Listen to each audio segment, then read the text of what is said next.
The train from the east came into Millers Bend, Nebraska on the second Thursday of January in the year 1884, and half the town came down to the depot to see it because the letter had gone around the county for a month and everybody in it knew what the letter said.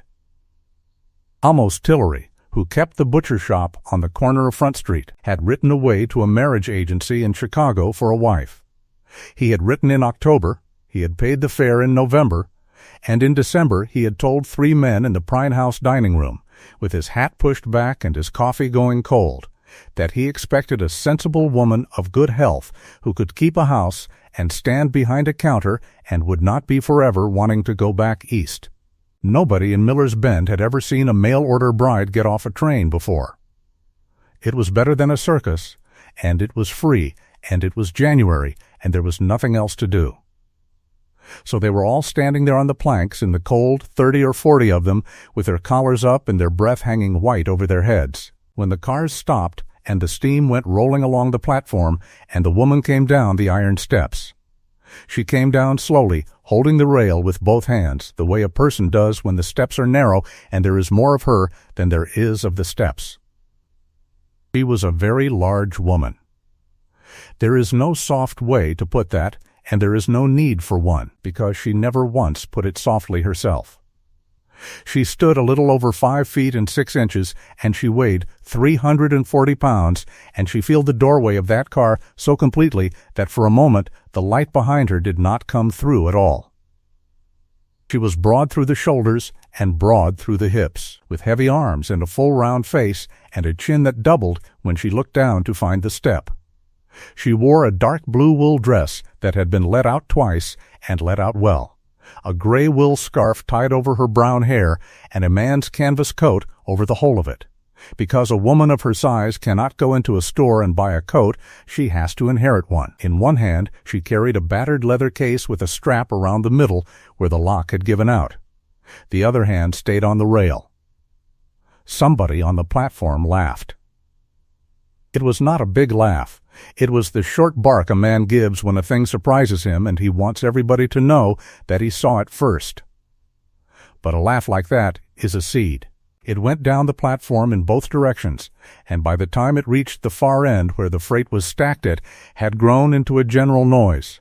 Men laughing out loud, women turning their heads away with their gloves at their mouths, and one boy near the baggage truck whooping outright until his mother took him by the ear. Her name was Marta Vogel. She was 28 years old. She had come from Milwaukee, where her father had cut and stored ice for a brewery for 22 years, and she had spent 9 days and 2 changes of cars getting to a platform in Nebraska where 40 strangers were laughing at her body. She did not laugh and she did not cry. She set the case down on the planks, straightened up, put her shoulders back, and looked along the row of faces for the one that would be his. She found him easily enough. He was the one who had gone white around the mouth. He was a squarely built man of about 34, in a good wool coat with a clean collar, standing a little forward of the others, with his hat in his hands, and he was staring at her the way a man stares at a wagon that has come off the road and gone over. She walked up to him. It took her a while. The planks were icy, and she was careful. "Mr. Tillery," she said. "I am Marta Vogel." Amos Tillery looked at her for what the storekeeper Ames Fitch afterward swore was a full half a minute, and every second of it was public.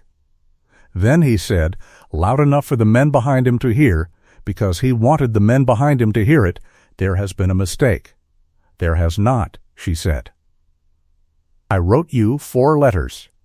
You wrote me 3. The last one is in my case. You said the depot on the second Thursday, and here's the depot, and here is the second Thursday." "There has been a mistake," he said again, louder, and he put his hat on, which is the thing a man does when he has decided to be finished with a conversation. "The agency has played me for a fool. I asked for a woman who could work. I can work," she said. "You cannot get up my stairs," he said. That was the sentence.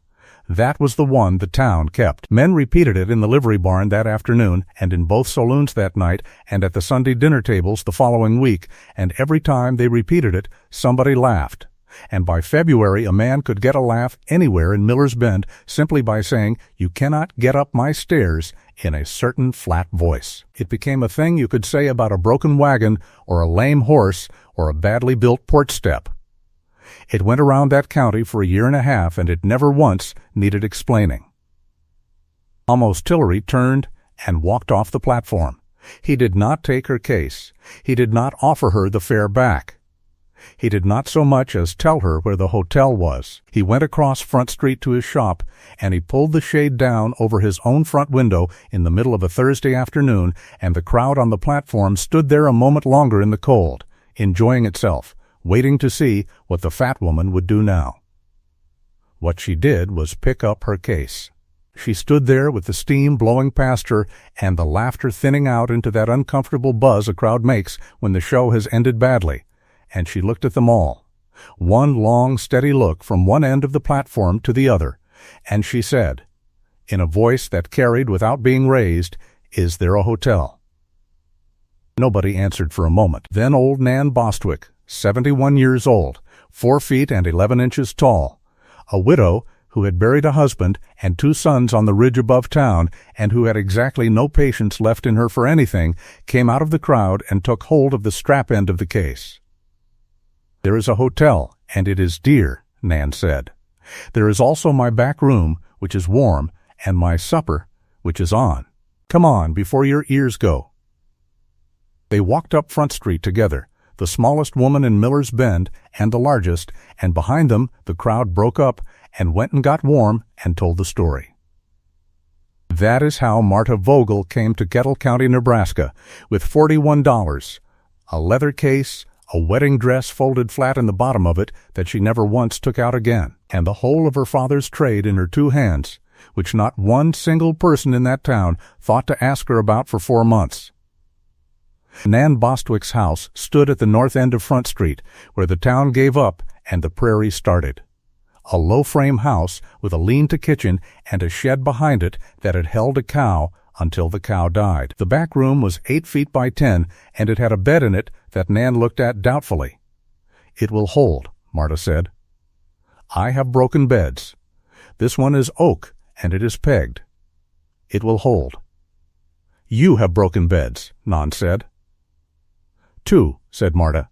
"One was a rope bed, and that was not the bed's fault, and one was a hotel in Council Bluffs, and that one I am not sorry about." Nan Bostwick laughed, and it was the first laugh Marta Vogel had heard in Nebraska that was not aimed at her, and she sat down slowly on the oak bed and put her face in her hands, and for about 2 minutes, with the door shut, she was not steady at all. Then she washed her face in the basin and came out and asked what wanted doing, and Nan gave her the potatoes. They ate supper at the little table with the lamp between them. Nan did not ask a single question about the depot, which Marta was grateful for, so Marta answered the ones she had not been asked. "He is not a wicked man," she said. "He is an embarrassed one. That is worse for about a year, and then it is better. That is a great deal of charity out of a woman sitting in a stranger's back room in January. It is not charity. It is arithmetic." Marta turned her cup around on the oilcloth. "A wicked man would have taken me in and made me sorry for the next 30 years. An embarrassed one pulls the shade down and lets you go. I would rather have the shade."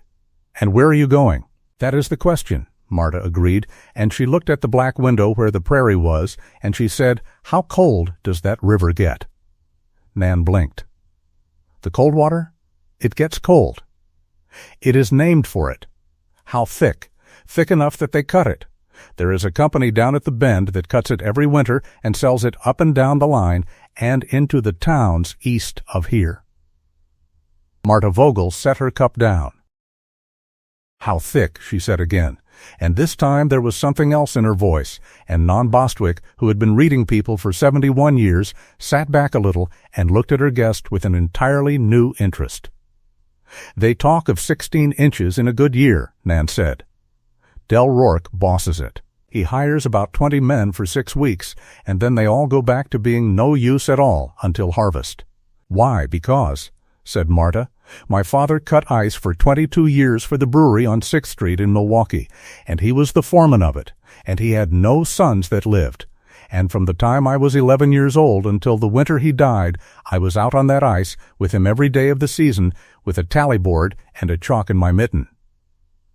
There is not a thing about ice that I do not know. Where to cut it, when to cut it, how thick it has to be before you put a horse on it, how to house it so that it is still there in September when every hotel in the state is begging. He said it plainly, without any heat, the way a person states a trade. I did not come out here only to be a wife. I came out here because the brewery sold and the new people did not want the old foreman's daughter anywhere near the ice houses, and there was nothing left in Milwaukee for me but other people's washing. I thought I would have a house and a husband and my own kitchen. Well, I will have my own kitchen some other way. Nan Bostwick got up and put another stick in the stove and sat back down. Marta, she said, nobody in this county is going to let a woman out on that ice. No, Marta agreed, they are not. Then what? Then I will need my own water, said Marta Vogel, and she smiled for the first time that day, and it was not a soft smile at all. She went to work the next morning because $41 is not a fortune and January is long. She went down Front Street at 7 o'clock, past the butcher shop with its shade still down, and she went into the Prine house and asked Otto Prine for the kitchen. Otto Prine was a thin, worried man who ran the only hotel and the only dining room in Miller's Bend, and who had been losing cooks to marriage at the rate of 2 a year for 6 years. He looked at her, and his face did that thing that all their faces did, the quick drop of the eyes down, and then the quick pull back up, and then he said what he thought was a clever thing. I do not know that my kitchen would hold you. Your kitchen is 14 feet across, and there is a work table in the middle of it that is too big, said Marta, who had counted it from the doorway. Take 3 feet off that table and put your flour barrel under the window where a cook can reach it without walking around the stove, and your kitchen will hold me and a helper besides. What are you paying? Otto Prine, who had never in his life had anybody answer him back with a measurement, hired her at $2 a week and her board and a cot in the storeroom if she wanted it, which she did not, because Nan Bostwick's oak bed had held.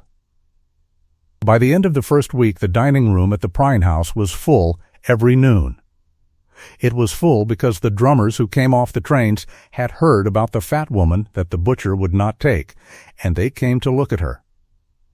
That was all. They came to look. Otto Prine knew it, and Marta knew it, and Marta cooked anyway, and what happened over the next 3 weeks was the thing that always happened wherever Marta Vogel put her hands on other people's food, which is that they came the first time to look and the second time to eat. On the third Sunday in January, she walked out to the river.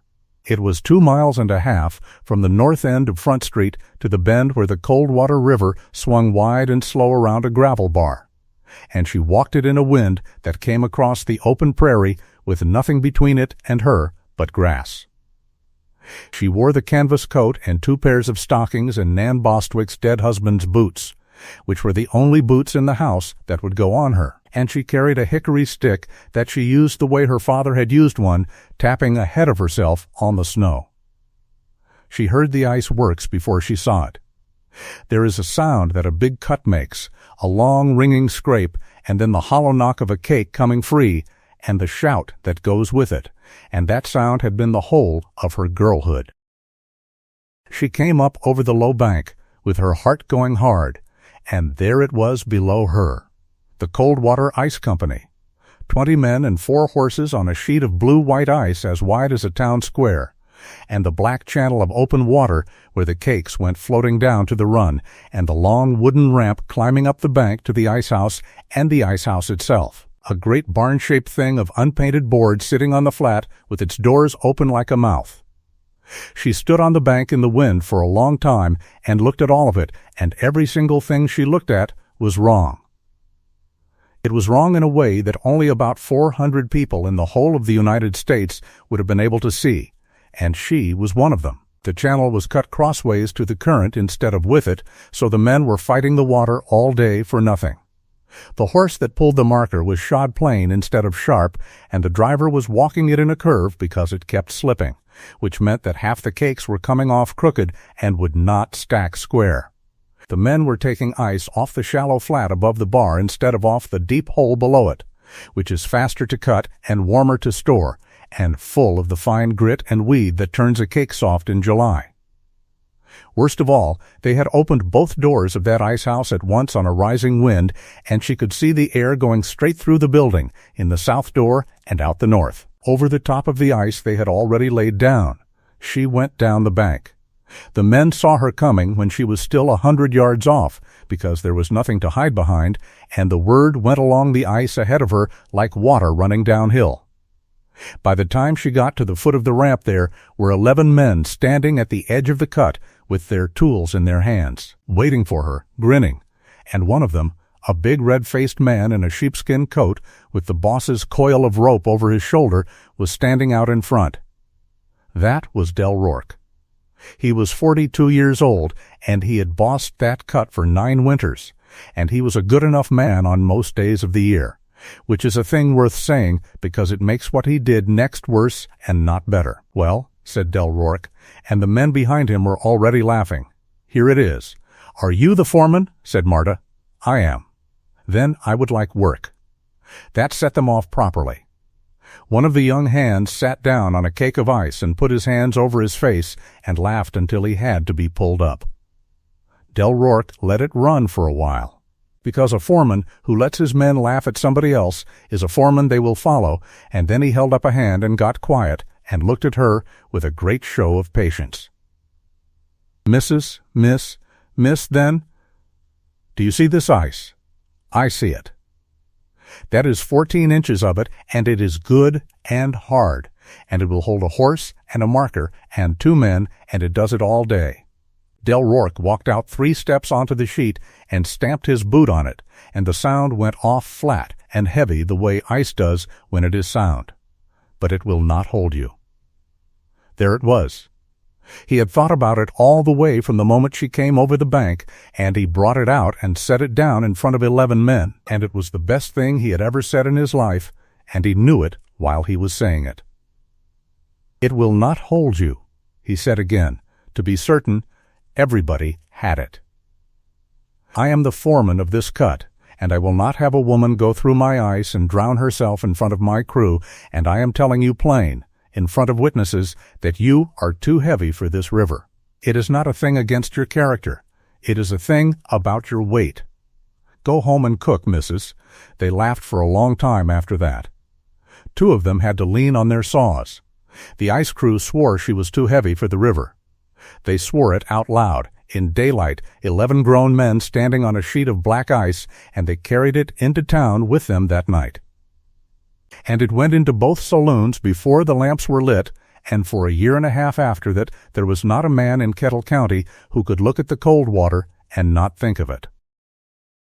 And Marta Vogel stood at the bottom of the ramp with her hickory stick in her hand and let it go all the way over her, the whole wave of it, the way she had learned to let it go over her at 11 years old in a brewery yard full of men. And she waited until the last one had wiped his eyes. Then she said, "Your channel is cut across the set of the water." The laughing stopped in about 2 seconds. "Your channel is cut across the set," she said again, "so every cake you float has to be pulled the whole way to the run, and that is 3 men you do not need to be spending. Your horse is shod plain on a hard sheet, and he is slipping, and your marker lines are running out of square, and I can see it from here, so about 1/3 of what you house this year will not stack tight, and the air will get into it, and you will lose that 1/3 by the middle of July. You are cutting the flat above the bar, where the water is 2 feet deep and full of weed, and that ice is white through the middle, and white ice is dead ice. It will go to slush in a warm week. There is 10 feet of water below that bar, and the ice on it will be black clean through, and it will keep twice as long, and you are walking past it every morning to get to the bad. And you have got both your doors open on a north wind with a floor of ice already laid. And if you leave them like that all day, you will have a foot of loss in that building by Thursday for nothing at all but bad habits. Nobody said anything. That is what I came out here to say to a foreman, said Marta Vogel. I did not come out here to be told what will hold me. I have been on ice since I was 11 years old, and I know exactly what holds me, which is more than any man standing here can say about himself. Good day. She turned around and walked back up the bank, and it was a hard climb, and she took it slowly, and every man on that ice watched her do it, and nobody laughed. And that silence cost Del Rourke something with his crew that he did not get back for 2 years. Halfway up the bank, a young hand came scrambling after her. He was about 19, all wrists and no shoulders yet, with a scarf tied around his ears and a face that had not decided what it was going to be. Miss, was that true? About the white ice. Marta stopped and looked at him. Every word of it. What is your name? Cully Reed. Cully Reed, put your hand flat on the next cake you pull out and look through it at your own fingers. If you can count them, it will keep till September. If it is milky in the middle, that cake is water in a warm week, and there is nothing on this earth you can do to it. Cully Reed looked at her for a moment, and then he ran back down the bank, and Marta went on to town. She got back to Nan Bostwick's after dark, with her face raw from the wind, and Nan took one look at her and set the kettle on and said nothing at all until Marta had drunk 2 cups. Well, said Nan finally, he said the river will not hold me. Nan Bostwick put down her cup with a small, hard click. That, she said, is the meanest thing I have heard said out loud in this town in 11 years, and I have heard some. It is not the meanest, said Marta. It is only the most public. And here is the trouble, Nan, and I want you to hear it because I have been thinking about it all the way home in the dark. He is a fool and a bully, and he was showing off for his men. But he is not wrong. Nan stared at her. 14 inches will hold me, said Marta. It would hold me and a horse. My father put me on 11 inches when I was a girl, and I was already a big girl. But the thing about being the size I am is that I have to be right the first time. A man of 160 pounds can be careless on ice for years and get away with it. He can walk out over a spring hole and hear it crack and jump back and laugh about it in the saloon. I cannot. If I am careless one time, I do not get to be careless a second time. So I have never in my life been careless on ice, not one single day, and that is why I am better on it than any man on that river. She turned her cup around. It is a hard way to learn a trade. But it is a good way to know it. Nan was quiet a while. And what do? We, said Marta, and something in her face moved when she said it, because it had been a long 9 days and a longer 3 weeks, and nobody had said we to her since her father died. We find water that belongs to nobody, and we cut our own. They started looking the next week. Marta cooked at the Prine House from 5 in the morning until 2 in the afternoon, and from 2 until dark she walked. She walked the cold water upstream and down. She walked the sloughs. She walked out 3 miles to the Dutch Flats and back, and up the creek that came down past the Sunday school and along the section line where the new homesteads were. And every place there was standing water she went and looked at it and put her stick through it and knelt down on the snow, which for her was a whole operation, and put her cheek almost against the ice and looked sideways through it at the light. Miller's Bend watched her do it and enjoyed itself thoroughly. The story that went around was that the fat woman was looking for a place to go swimming, and that one kept them entertained for 2 solid weeks. Ames Fitch put a line in his store window that said, "Ice skates sold here, large sizes to order," and men came in for a week just to look at it, and Ames Fitch, who was not really a cruel man either, only a lazy one who liked to be liked, sold 9 pairs of skates on the joke and took the sign down in February when his wife made him. She found it on the last day of January, and she found it because of a dead cottonwood. A mile and a quarter northeast of town, on the far side of a low rise, the Coldwater River had once made a wide loop and then, sometime before anybody in Miller's Bend was born, had cut itself a shorter road and left the loop behind. What was left was an oxbow, a long curved pond, a quarter of a mile from horn to horn and better than 200 feet across at the wide of it, fed at one end by a cold spring that came up out of the gravel and drained at the other through a reed choke into the river. There was a dead cottonwood standing at the top of it, the tallest thing for a mile. And it was the cottonwood that made her walk the extra half-mile that afternoon, because she wanted to see what the ground looked like from under it.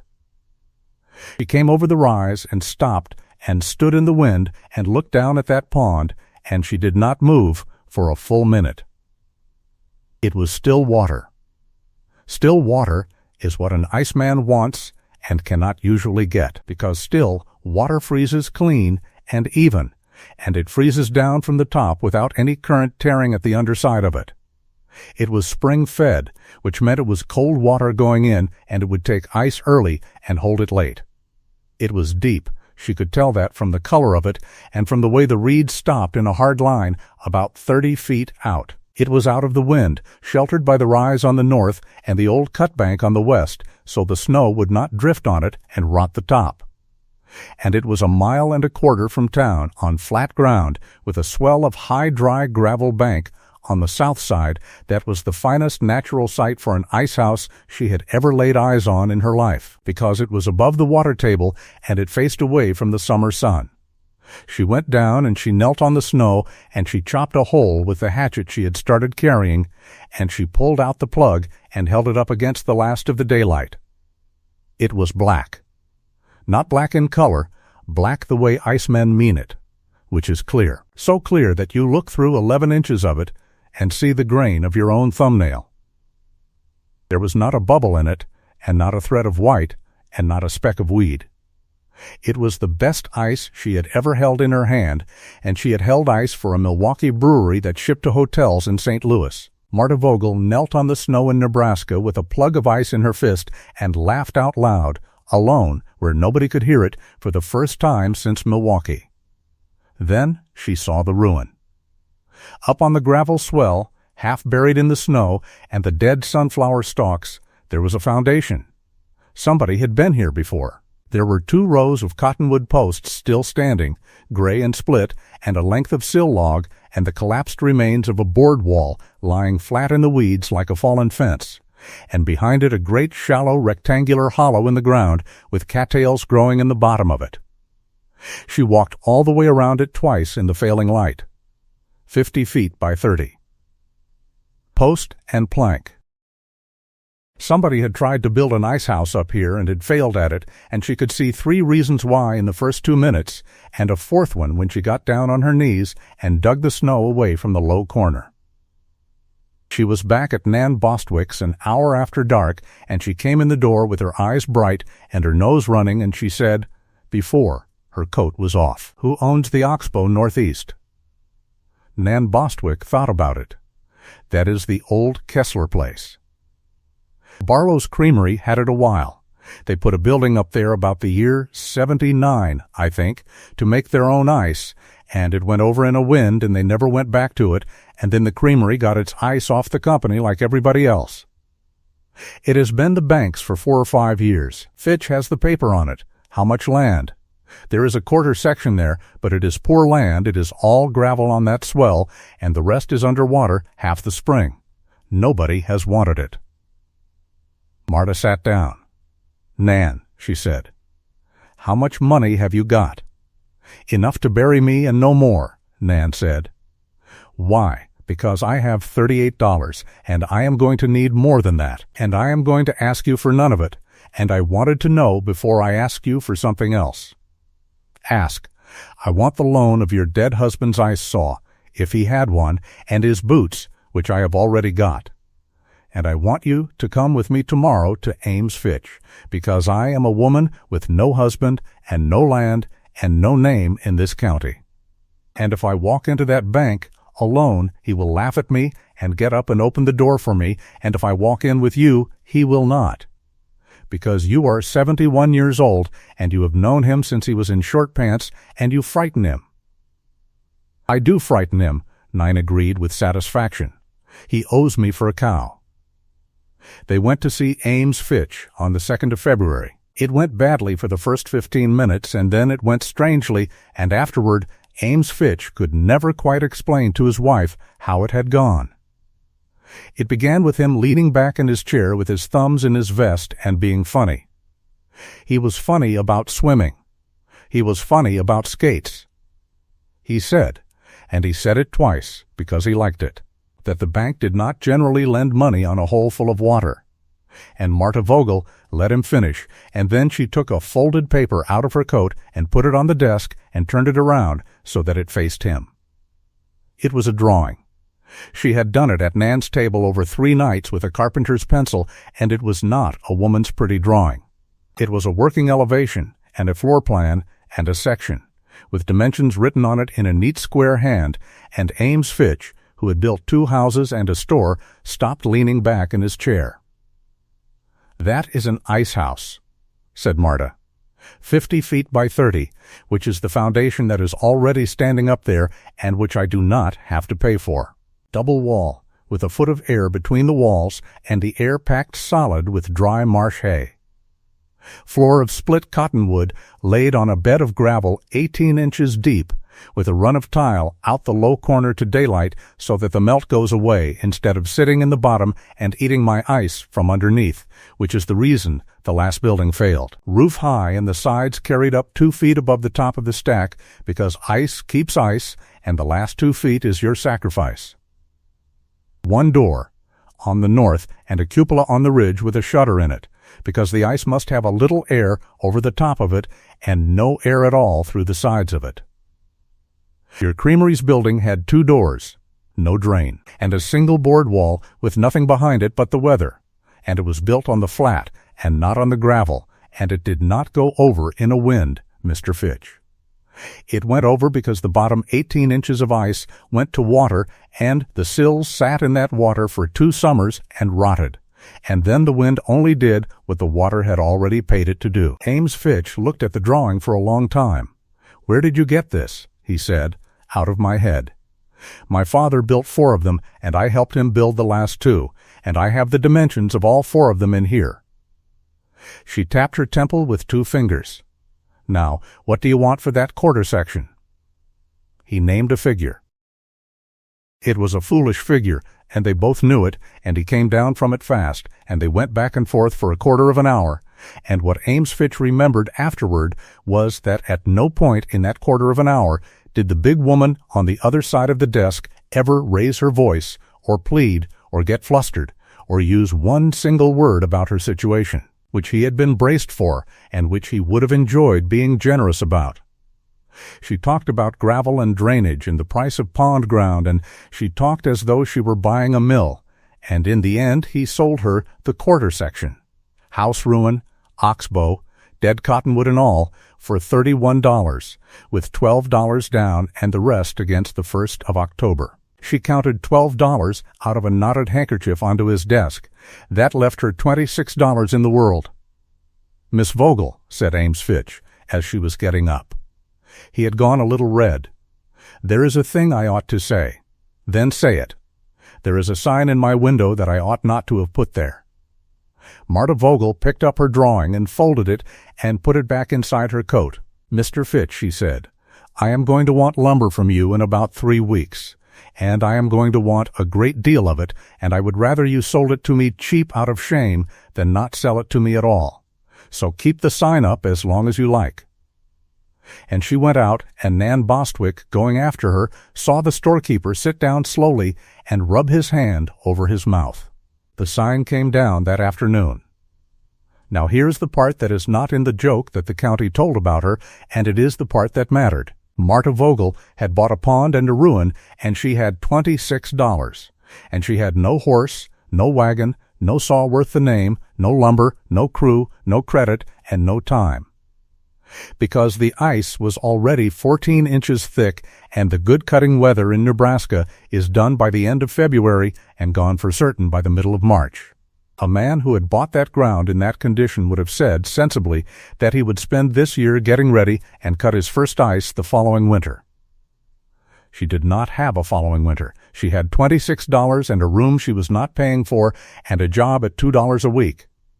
If she waited a year, she would still be cooking in Otto Prine's kitchen at 30, and everybody in the county would still be saying, "You cannot get up my stairs," and the joke would have set like concrete.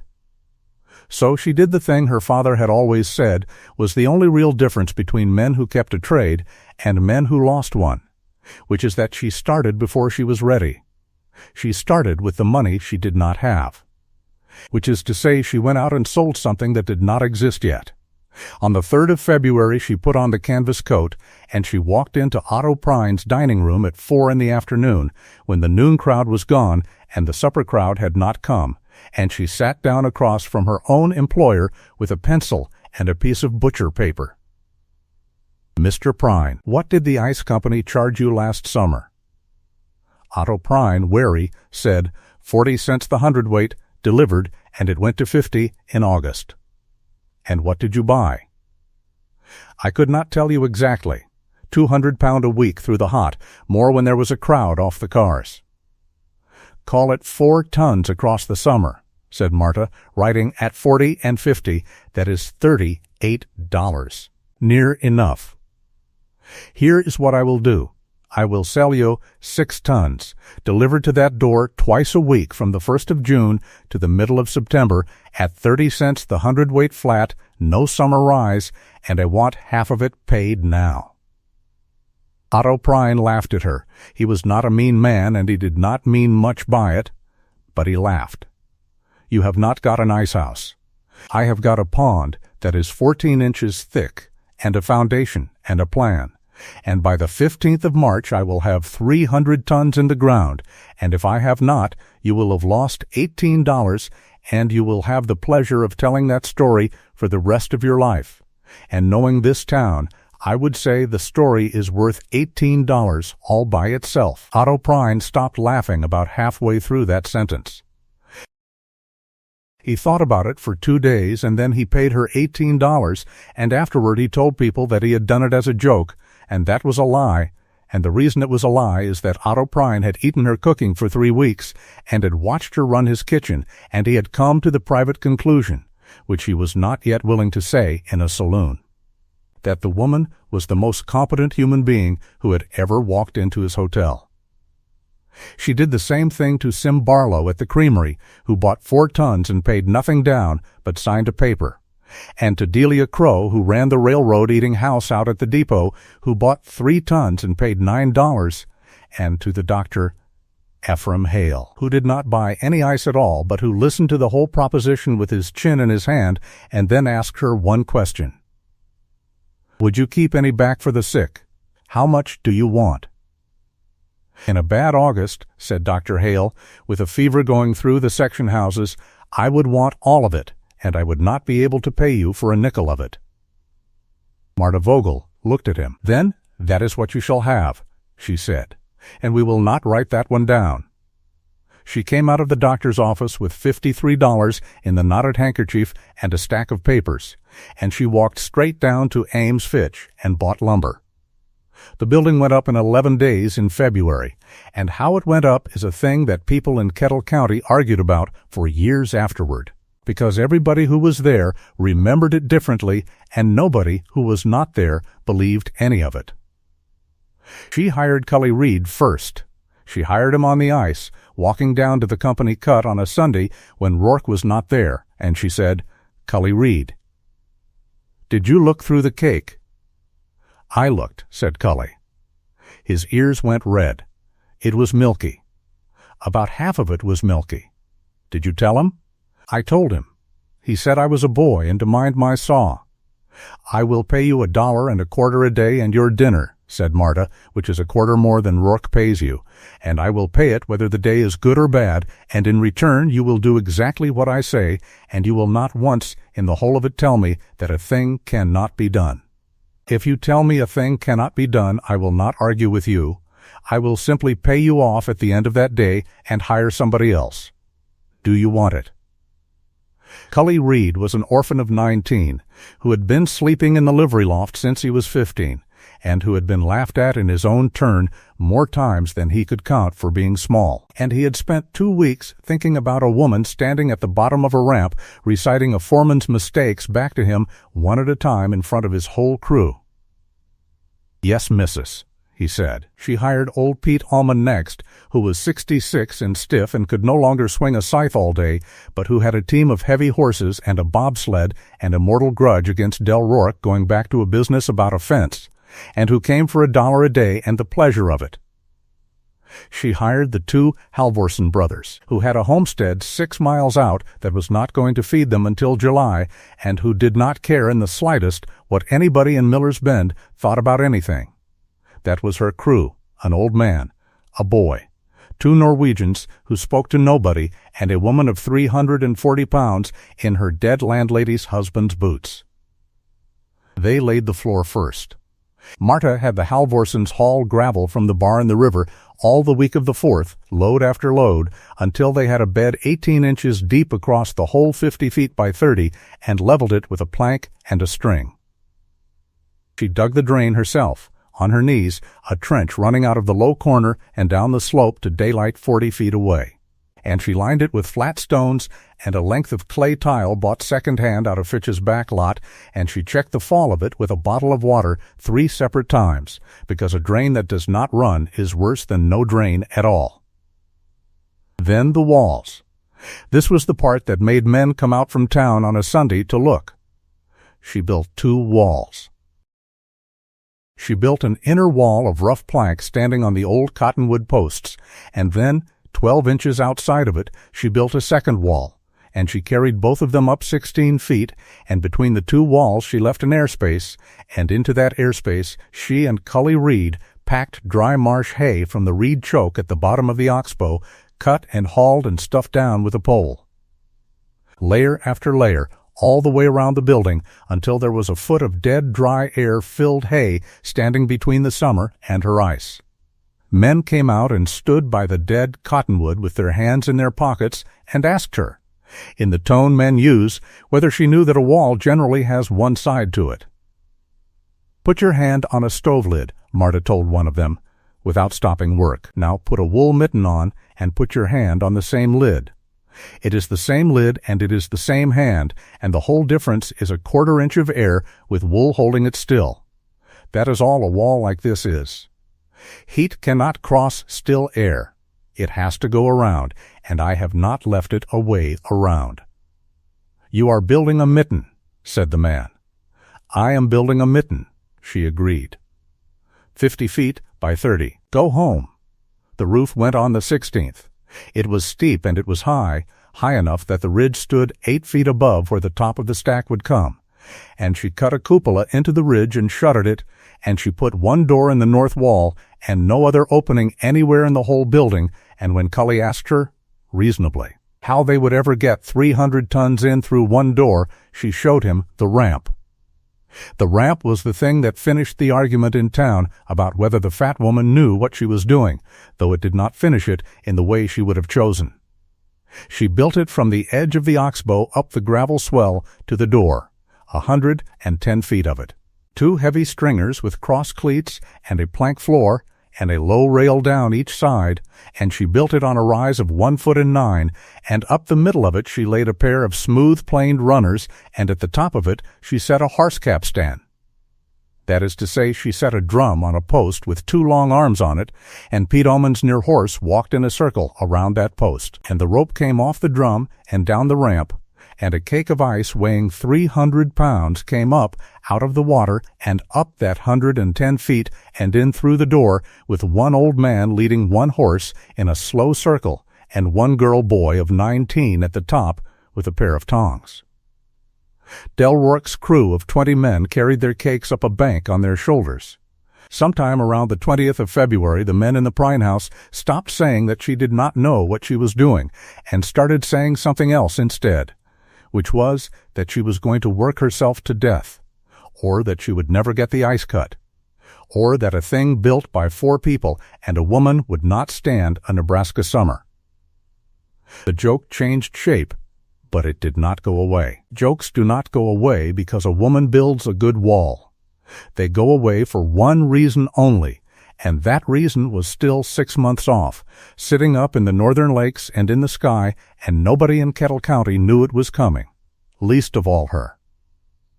They began cutting on the 21st of February with 18 inches of black ice on the Oxbow and 3 weeks of winter left if they were lucky. The first thing Marta Vogel did on the morning of the 21st was walk out onto her own pond alone. She did it early, before Pete Orman came with the team, before Cully was up, with the sky the color of a knife and the frost so hard that the reeds rang when the wind moved them. She walked out from the ramp with her stick, tapping, listening, 20 feet, 40, 60, out to the middle where the water below her was 11 feet deep. Then she stopped and stood there. She had chopped and measured that ice in 9 places over 4 days. She knew what it was. But she stood in the middle of it in the gray light, with her hands at her sides, and she let herself feel the whole weight of what a man had said to her in front of 11 other men, and then she jumped. She came down on both feet with 340 pounds behind them. The sound went out across the Oxbow flat and dull and solid, the sound of 18 inches of black ice with deep cold water under it, the soundest sound there is, and it came back off the cut bank and died in the reeds, and there was not so much as a hair of a crack anywhere near her boots. She jumped again, twice more, hard, for nothing at all except that she wanted to. Then she wiped her face with the back of her mitten and went and got the tally board, and that was the last minute Marta Vogel spent on that pond for 24 days that was not work. The cut she laid out was a thing of beauty, and there was nobody there to appreciate it except an old man, a boy, and 2 Norwegians. She started at the leeward end, downwind, so that the open water she made would not have the whole length of the pond blowing across it. She ran her first line straight, snapped off the dead cottonwood and a stake at the far horn so that it could not wander, and everything else in the field came square off that one line, because the first line in an ice field is like the first course of bricks in a chimney, and a mistake in it goes all the way to the top. She had no ice plow. An ice plow is a thing of iron with a row of teeth that a horse drags to score a groove, and a proper one cost more money than she had left in the world. What she had was a drawing, and a blacksmith in Miller's Bend named Hoke Sanderson, who owed nothing to anybody and had a low opinion of Del Rourke's business, and for $4 and a promise of 2 tons of ice. Hoke Sanderson made her a marker out of a wagon tire, a strap of sled iron, and 6 cutter teeth off a broken mower, and it was ugly, and it worked. Pete Allman's near horse dragged it. Marta walked behind it, with her hands on the handles and her whole weight bearing down, and the teeth bit a groove in the black ice 2 inches deep, and then she turned at the stake and came back 4 feet away, and again, until the whole leeward end of the Oxbow was ruled off like a page in a ledger, and then she turned the horse and ran the cross lines, and the field lay there in the morning sun in a grid of perfect squares, 4 feet by 4 feet, glittering, then the saws.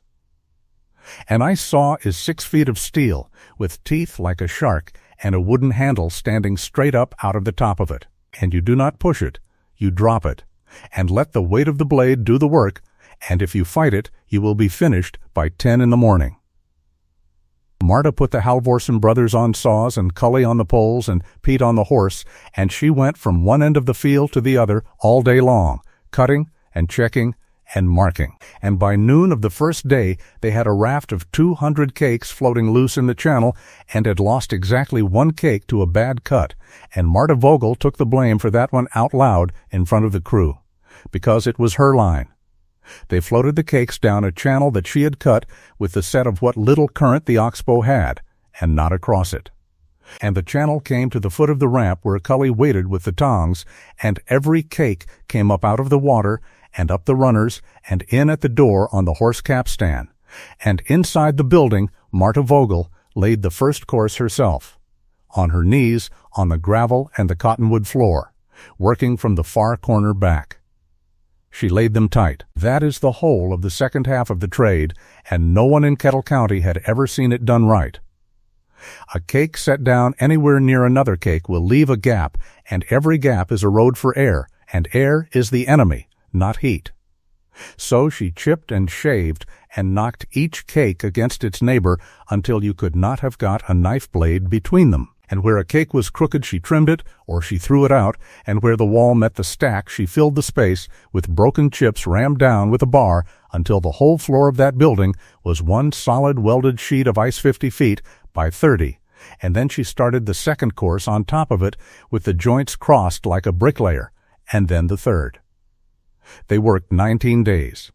They worked from first light until they could no longer see the tally board, in weather that went down to 18 below on the 26th and up to a thaw scare on the 4th of March that had Marta out on the pond at 4 in the morning with a lantern reading the ice like a woman reading a telegram. They ate standing up. Nan Bostwick came out on the sled every noon of those 19 days with a wash boiler of soup and a sack of bread wrapped in 3 quilts, 71 years old, and riding a bobsled 1.25 miles each way in February. And she never once said anything about it, and neither did anybody else. On the 9th day, Cully Reed went through the ice. It happened at the top of the field where they had not yet cut, up near the spring, and the reason it happened is the reason it always happens, which is that a spring runs a little warmer than the pond it feeds, and it eats the ice from underneath where nothing shows on top. Cully had gone up there after a pole that had drifted, and he was walking fast and not thinking. And there was a crack like a shot, and he went straight down. Marta was 200 feet away at the ramp. There were 4 other people on that pond, and every one of them started to run. And every one of them started to run straight at him, because that is what a person does. Marta Vogel roared at them. She roared one word, "Stop," in a voice that came out of a brewery yard and stopped all 4 of them dead where they stood. And then she moved. She did not run. She had never in her life run onto bad ice, and she did not begin at 28.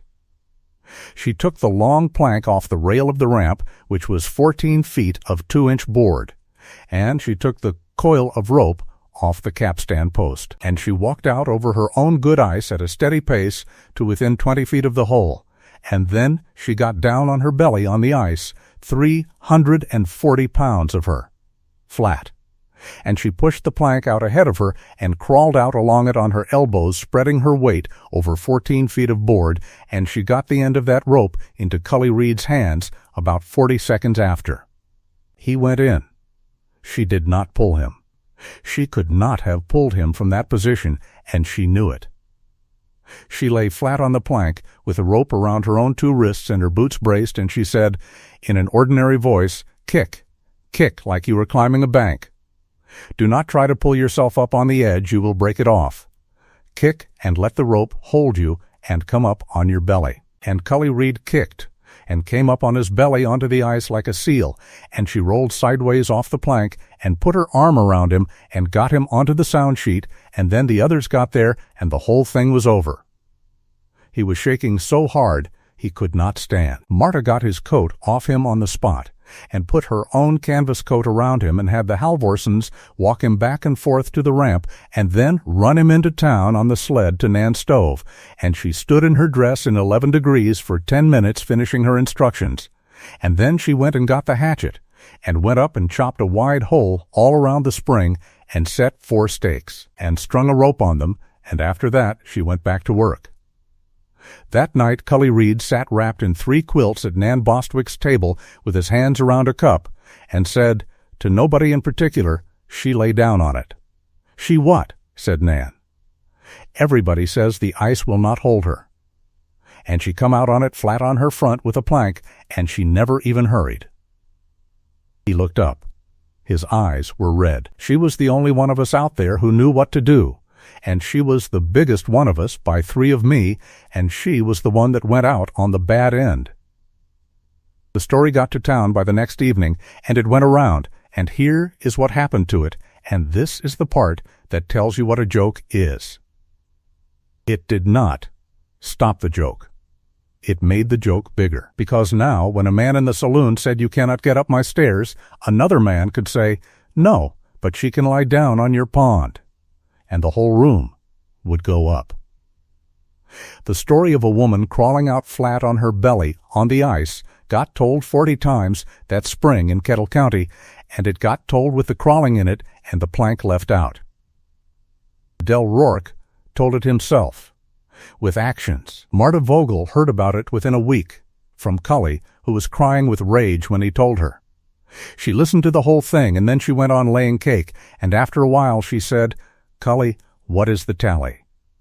"Mrs., they are what is the tally." He wiped his face with his sleeve. 219 tons. "Then we want 80 more," said Marta Vogel, "and 11 days to get them." And a man in a saloon does not lift one single cake of it either way. Get the tongs. They shut the door of the ice house on the 16th of March in the year 1884 with 311 tons in the ground. It stood 11 courses high, 22 feet of solid welded ice, and over the top of it, Marta Vogel laid a foot of dry marsh hay and then a foot of sawdust, hauled in 6 wagon loads from the sawmill at Ludlow's Crossing, 12 miles east, which cost her the last $4 she had and a day and a half of Pete Orman's team. She banked hay against the outside of the north wall, she shuttered the cupola down to a hand's width, and she nailed a board across the door and sat down on the ramp in the March sun with her arms hanging between her knees, and Cully Reed sat down beside her. And neither one of them said anything for about 10 minutes. "Missus," Cully said at last, "what do we do now?" "Now," said Marta Vogel, "we do the hardest part of this trade, which is nothing. We do nothing at all to it until the 1st of June. Every man who ever lost a house of ice lost it because he could not leave it alone. He opened the door to show his brother-in-law. He took a cake out in April for a party. He propped the door for air on a warm day because it smelled shut. She rubbed her hands on her knees. That building is a held breath, Cully. From today until June we do not let it out. And what do we live on? I go back to Otto Prine's kitchen tomorrow at 5 in the morning, she said, and you go back to delivery, and Pete goes back to his stove, and the Halversons go and put in oats, and we all 4 of us live on $2 a week and being right, and in June we find out. The spring of 1884 in Kettle County was a good spring, which nobody thought anything of at the time. It rained in April, the wheat came up, the creek ran full into May, and through the whole of it, up on the gravel swell northeast of town, the fat woman's ice house stood shut with the hay banked around it, and the town of Miller's Bend, which had a great deal of time on its hands, made it the standing subject of the year. The bets started at the end of April. They started in the back of Ames Fitch's store where the loafing bench was, and they got written down on the back of a feed bill and tacked up over the nail keg. And by the middle of May, there were 19 names on it. The wager was simple. It was whether there would be ice in that building on the 15th of July. 16 of the 19 said there would not. The 3 who said there would were Ames Fitch, who had come to be a little afraid of her, Dr. Ephraim Hale, who did not bet on principle, and put his name down anyway, and Hoke Sanderson, the blacksmith, who had made the marker with his own hands and had a professional interest. Del Rourke put down $5, which was the largest wager on the paper, and he put it down loudly and repeatedly. "I have cut ice on that river for 9 winters," he said, and he said it in the store, and he said it in both saloons, and he said it once on the platform of the depot with a crowd off the noon train listening. "I have housed it, and I have sold it, and I have watched it go. And I will tell you what is in that building. There is 100 ton of water and a smell that will take the paint off. She has built the prettiest barn in the county, and she has filled it with next month's mud. A woman of that size has no more business housing ice than I have got hemming a dress, and by the middle of July there is going to be a lake up on that gravel, and I intend to charge admission." That got repeated, of course. Everything got repeated. There is nothing in a small town in a good spring to do but repeat things. It reached Marta Vogel on the 8th of May in Otto Prine's dining room, out of the mouth of a drummer from Omaha who did not know who she was, and she filled his coffee cup and said, "How much did he lay on it?" And the drummer said $5. And she said, "That is a good deal of money for a man who does not read his own ice," and went back to the kitchen, and the drummer asked Otto Prine who that was, and Otto Prine said, in a voice that surprised himself, "That is the best cook in the state of Nebraska, and I would thank you not to repeat a word of that story in my dining room." Almost Tillery had not spoken to her since the platform. He had had 4 months of it. 4 months of walking past his own front window and seeing her go by on the far side of the street on her way out to the pond with a stick in her hand. 4 months of men in his shop, leaning on his counter while he wrapped their chops, saying, "Well, almost, she is a worker anyhow," and laughing, and watching his face while they said it. 4 months of knowing, in the private part of a man where he keeps the things he will not say, that he had done a low thing in front of 40 people because he was ashamed to be seen with her, and that everybody who laughed with him about it had also filed it away about him. He came out to the Oxbow once, in the last week of May, in the evening, alone. She was sitting on the ramp with a tally board on her knees and a pencil, working out how many pounds a day she could sell and still have ice on the 1st of September, and she watched him come up the slope in his good coat, and she did not get up. Miss Vogel. Mr. Tillery. He stood there. He looked at the building and at the hay banked around it, and at the ramp, and at her, and he could not find anywhere for his eyes to go that was not something she had built. "I have come to say," he said, "that I will buy ice off you in the summer. For the shop. I use a good deal in the hot weather. I will pay the same as I pay the company." Marta Vogel put the pencil down. "No," she said. "I am offering you, I know what you are offering me, and the answer is no, and I will tell you why. Because you have come out here, and you deserve the why." She stood up, which took a moment, and she stood on the ramp above him. "You are not offering to buy ice. You are offering to be seen buying ice, so that this town will stop looking at you the way it has been looking at you since January. You would come up here with your wagon on a Tuesday in June when there was nobody about, and you would pay me a fair price and go home feeling square. And I would take your money, and I would feel it in my hand every time for the rest of my life." "That is hard," he said. "It is the truth, which is different from hard." She came down 1 step. "Mr. Tillery, I do not hate you. I want you to know that, and I will only say it the once. I do not hate you, and I never did. You saw a woman get off a train who was 3 times the size of the woman in your head, and you had 40 people watching you, and you were not strong enough to stand there in front of them and be the man who took her home. That is not wickedness. That is a common size of weakness, and half the men in this county have got it." Amos Tillery's face was terrible. "But here is what I will not do," said Marta Vogel. "I will not sell you a piece that costs you nothing. If you want ice from me, you will come in August, in the daylight, up the middle of Front Street with your wagon, when everybody can see you. And you will stand in my line behind whoever else is in it, and you will ask me in front of them. That is the price. It is the only price I have got, and it is not for sale any other way. There may not be any ice in August. There may not," she agreed. "And in that case, you will have got off cheap, and you will have your $5, and you can go and drink it with Del Rorick." He went away down the slope in the last of the light, and she sat back down on the ramp and picked up the pencil, and her hands were shaking so badly that she could not write for a while, and she was glad it was dark. June came on hot. It came on hot on the 3rd, and it did not let up, and by the 10th the wheat was 2 weeks ahead of itself. And by the 15th old men were standing in the road, looking at the sky the way old men do, and Nan Bostwick came into the kitchen at the Prine House on the 17th of June and said, "There has been no rain since the 29th of May."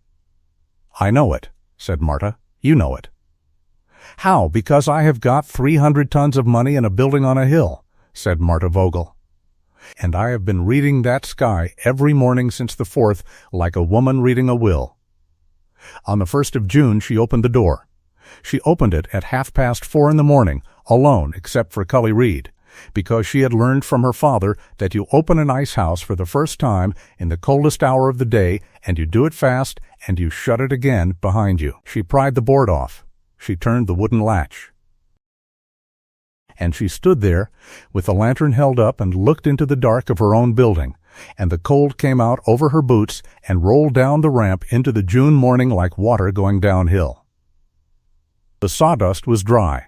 That was the first thing, and it told her nearly everything, because wet sawdust on top of a stack means the ice has been sweating, and a sweating stack is a stack that is going. She raked a square of it back with her hands, and then the marsh hay under it, and then she was looking at the top course. It was black ice. There was a shell of white frost over it where the hay had touched, and under that shell it was the same black clean ice they had cut in February, and when she chipped a piece loose with the pick and held it up in front of the lantern, she could see the flame through it. Cully Reed made a sound behind her.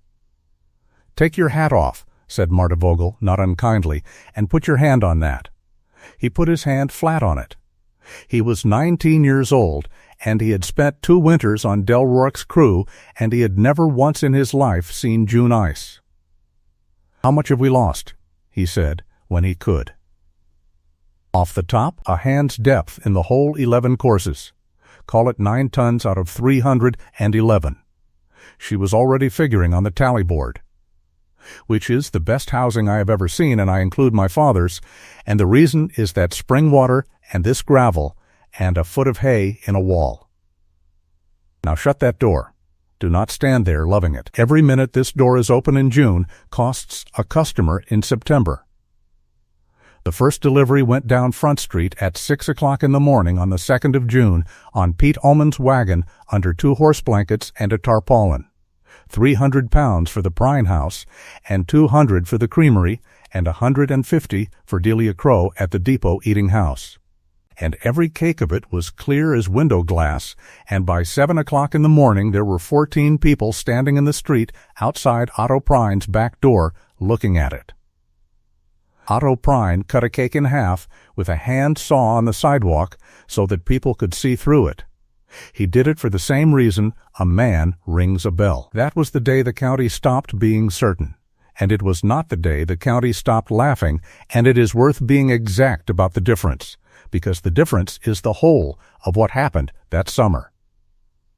They stopped being certain on the 2nd of June. 16 names came off the paper over the nail keg in the following week, or tried to, and Ames Fitch would not let them. And there was a row about it. Del Rourke did not take his name off. Del Rourke walked out to the Oxbow on the 4th of June with 2 of his crew and stood in the road at the bottom of the slope and looked up at the ice house for a while, and then went away again without saying anything to anybody, and one of the men who was with him said afterward that the foreman did not speak the whole 2 miles home. But they did not stop laughing, because a laugh that has been running for 5 months is not about a fact anymore. It is a habit, and it is a comfort, and it belongs to the men who tell it.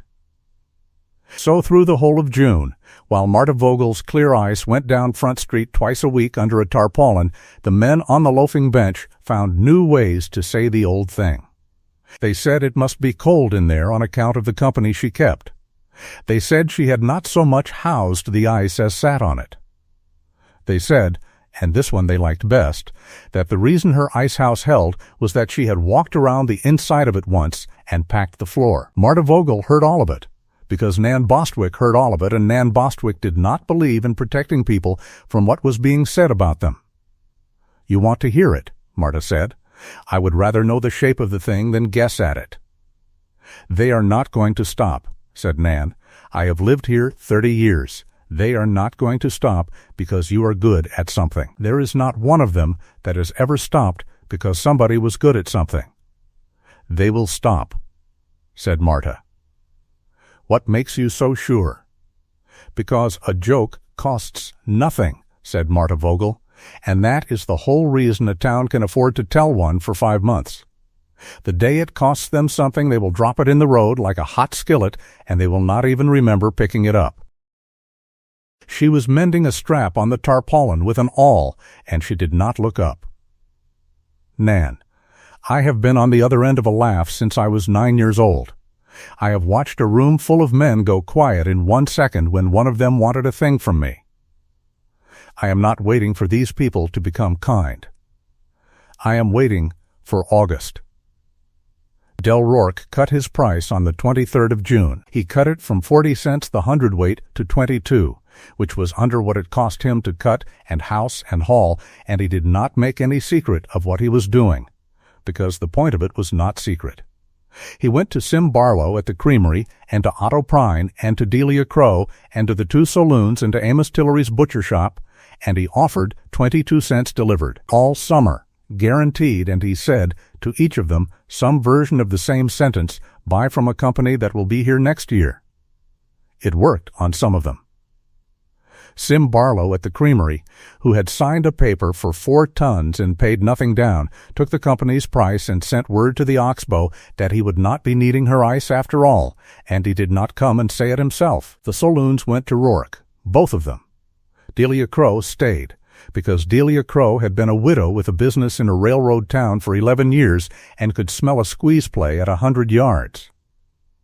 Otto Prine stayed, and he stayed loudly, and that cost him custom in July from men who did not care to eat at a hotel that had taken the fat woman's side. Cully Reed came up to the ice house on the evening of the 24th with the news white in the face.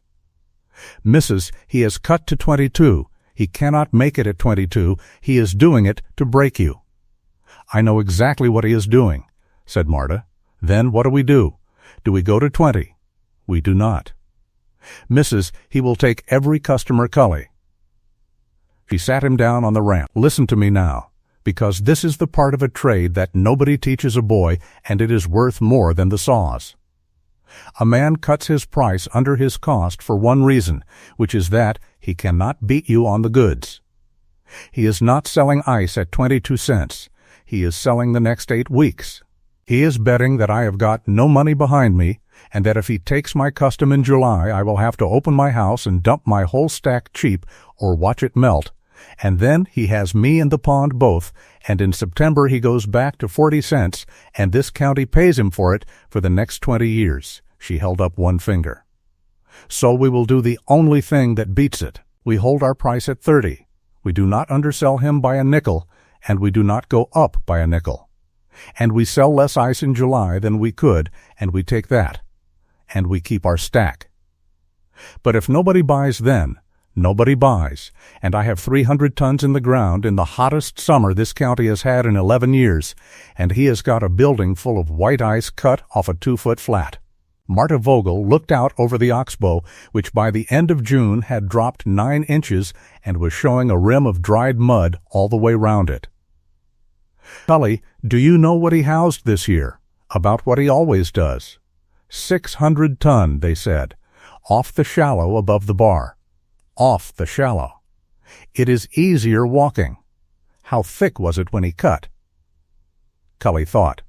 He started at 11 inches. He was through by the 20th of February, and he never went above 13. And has he got a drain? He has got a low corner and a hole in the wall. And how many doors? 2. Mrs., he has always had 2. He runs the wagons in one and out the other. It saves the turning. Marta Vogel sat with her hands on her knees and did a sum that she had been doing in her head since the 3rd Sunday in January. Cully, she said, he is going to lose that whole house. He stared at her. Not part of it. The whole of it.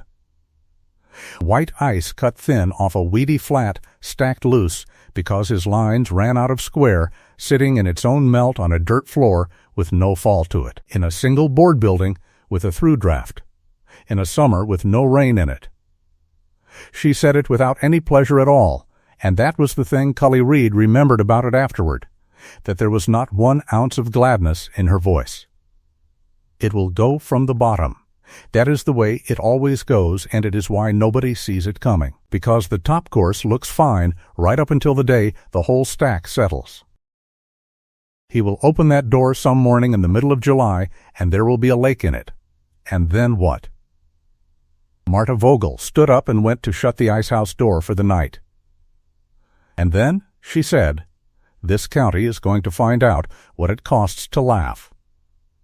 The drought of 1884 is still in the county records, and the men who wrote those records were not writing about ice. There was no rain in Kettle County from the 29th of May until the 11th of September. There were 3 days in that time when clouds came up in the west and thickened and stood there and went away east without dropping enough to lay the dust in a wagon rut, and one afternoon in the middle of July when it rained for 9 minutes on the north half of the town only, and men stood in Front Street with their hats off and their faces up and got wet, and it was over. The corn burned in the second week of July. It burned standing, from the bottom leaf up, and by the 20th you could hear a field of it rattling from the road like a dry brush going over a floor. The Coldwater River went down to a chain of holes with gravel between them. Wells that had never been dry went dry. The temperature stood over 100 degrees for 9 days running at the end of July, and at the depot the agent's thermometer on the shady side of the platform read 106 on the 28th, and nobody on Miller's Bend had ever seen a figure like it. And in a summer like that, ice stops being a luxury for a hotel dining room. That is the thing a person living now has to be told, and it is the whole hinge of what happened. Ice was how a butcher kept beef from going green in 3 days. Ice was how a creamery got butter to the cars without it running out of the box. Ice was how the railroad eating house served 140 passengers a day off a 15-minute stop without poisoning half of them. Ice was how a doctor brought a fever down in a child, and how a family kept milk for a baby, and how a farmer 6 miles out could hold a beef he had butchered in the cool of the morning long enough to sell any of it. In a Nebraska town in 1884, in the last week of July, ice was not a comfort. It was the difference between food and sickness, and everybody found that out inside about 10 days. Del Rourke opened his ice house on the 14th of July. He had been in it twice a week all summer, taking off the top, and everything had looked well enough, and what he did on the 14th was what any man does when the demand jumps, which is to go in and open up a second face on the stack so he could get more out faster. He sent 2 men in with bars to break down the middle courses. The first man came out and was sick against the wall of the building. What was in there was not ice any more except in the top 2 courses. Underneath, the stack had been standing in its own water since the middle of June, because the low corner had silted and the hole in the wall had never had any fall to it, and the water had eaten up into the bottom of the pile and hollowed it, and the weed and the grass that had been frozen into that shallow flat ice had come out of it and gone rotten in the dark and the wet. The middle of the stack was gray honeycomb, ice with more air in it than water, and when the men put a bar into it, a whole section of it went down with a soft, heavy sound like a bank caving, and a wave of black water and stinking weed came out across the floor and out under the door and down the slope. They lost 600 tons in a week. Nothing they did after the 14th made any difference, because you cannot stop a stack once it is hollow underneath, and by the 22nd of July the Coldwater Ice Company had nothing to sell but 110 tons off the top course, which was good ice, and which was gone in 9 days. The company's last delivery in Miller's Bend went out on the 31st of July. Now, a town that loses its ice house in a normal year sends a telegram and waits 4 days and pays too much and grumbles, because ice comes down the line in cars from the north the way everything else does. And Kettle County sent its telegrams. Otto Prine sent 1. Sim Barlow at the creamery sent 3. The railroad agent sent 1 on the company's own wire and got an answer inside 2 hours, and that answer was the piece of news that turned a bad summer into the summer they still talked about 40 years later. There was no ice to be had anywhere north or east of them, and there had not been since the middle of June. The winter before, while Nebraska had been lying under 18 inches of black ice on a spring-fed oxbow, the lakes country up in Wisconsin and Michigan had had an open winter. It had thawed at Christmas and thawed again in the middle of January, and the icemen up there, who cut for the whole nation, had housed a short crop of thin ice, in some places half of what they usually took. That had not seemed to matter much in March.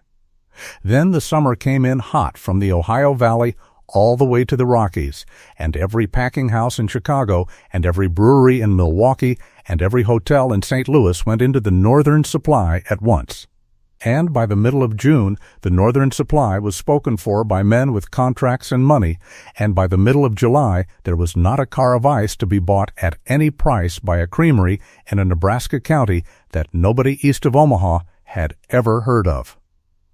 Marta Vogel had known about the open winter since March.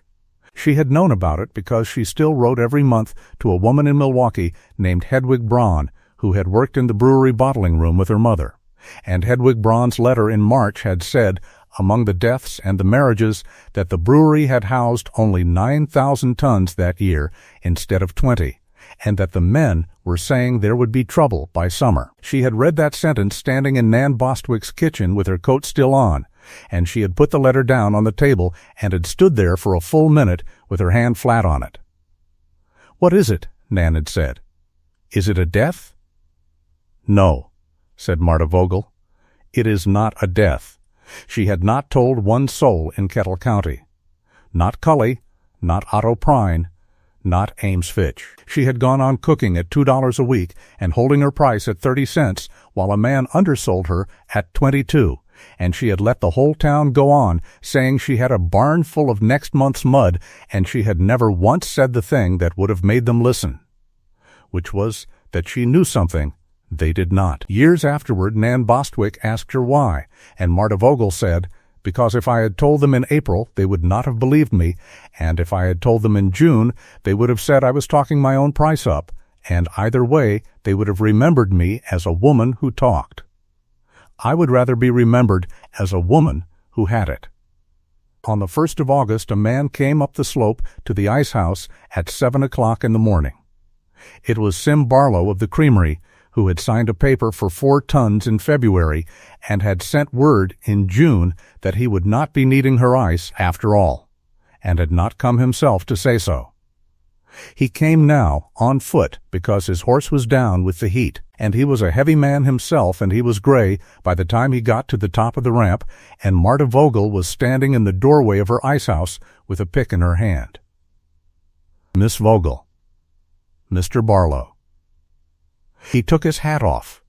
He turned it around in both hands twice, and he could not get started, and she let him stand there and find it, because she had waited 7 months, and she could wait another minute. "I have got 1,100 pound of butter in my cooling room," he said at last, "and it is going soft. And I have got the cream of 40 farms coming in tomorrow morning, and nowhere on God's earth to put it. And there is no ice in this county, and no ice on the line, and I have sent to 3 towns. He stopped. "I signed a paper with you in February, and then I broke it in June for 8 cents, and I did not come and tell you, and I have been ashamed of it since, and I am not going to stand here and pretend I have not." Marta Vogel leaned the pick against the doorframe. "How much do you want?" she said. Sim Barlow's face did a thing that a man's face does when he has braced himself for a beating that does not come. "You will sell to me." "Mr. Barlow, there are 40 farms behind you, and there is a whole summer's cream, and there are children in this county who are going to want that butter money in November. I am not going to stand in this door and be the second small person in this business." She picked up the tally board. "How much?" "Whatever you can spare. A ton. 2 ton a week." "You will get 2 ton a week at 30 cents the hundredweight, which is the price I have held since June, and which is the price everybody pays, and you will pay in cash on the wagon, because I am not carrying paper for anybody this year." She wrote it down. "And you will bring your wagon at 4:30 in the morning, not at 9, because I do not open this door in the heat of the day for you or for the president." 30 cents, said Sim Barlow. 30 cents. "Miss Vogel." He was still holding his hat. Rourke would be at $1.25 by now if he had it. Any man in this county would. "I am aware. said Marta Vogel, of what any man in this county would do. She turned the tally board around and showed it to him, and there was a figure at the top of the first column, written in February in a neat square hand, and the figure was 30 cents. That is what I told this town I would sell at in the spring, when this town thought I had nothing to sell, she said. I have got no intention of being a different woman in August than I was in February. It is the same ice, and it is the same price. 4:30, Mr. Barlow, and bring blankets. By the first week of August, hers was the only ice in the county. That is not a figure of speech, and it is not the way the story got improved in the telling. It is a plain fact, and it was written down at the time. Because the railroad agent at Miller's Bend kept a daybook, and on the 6th of August he wrote in it, "No ice on line, none at Ludlow, none at the junction, none east to Omaha." Sole supply in this vicinity is the Vogel House on the Oxbow, quantity reported at 240 tons. 240 tons, and a county of 1,900 people in 104 degrees in the hands of a woman that the same county had spent 7 months laughing at. The line started on the 4th of August, and it never entirely stopped until the middle of September. It formed in the dark. That was the first thing that surprised people. Marta Vogel opened her door at 4:30 in the morning and shut it at 6:30. And she opened it again for 1 hour at dusk.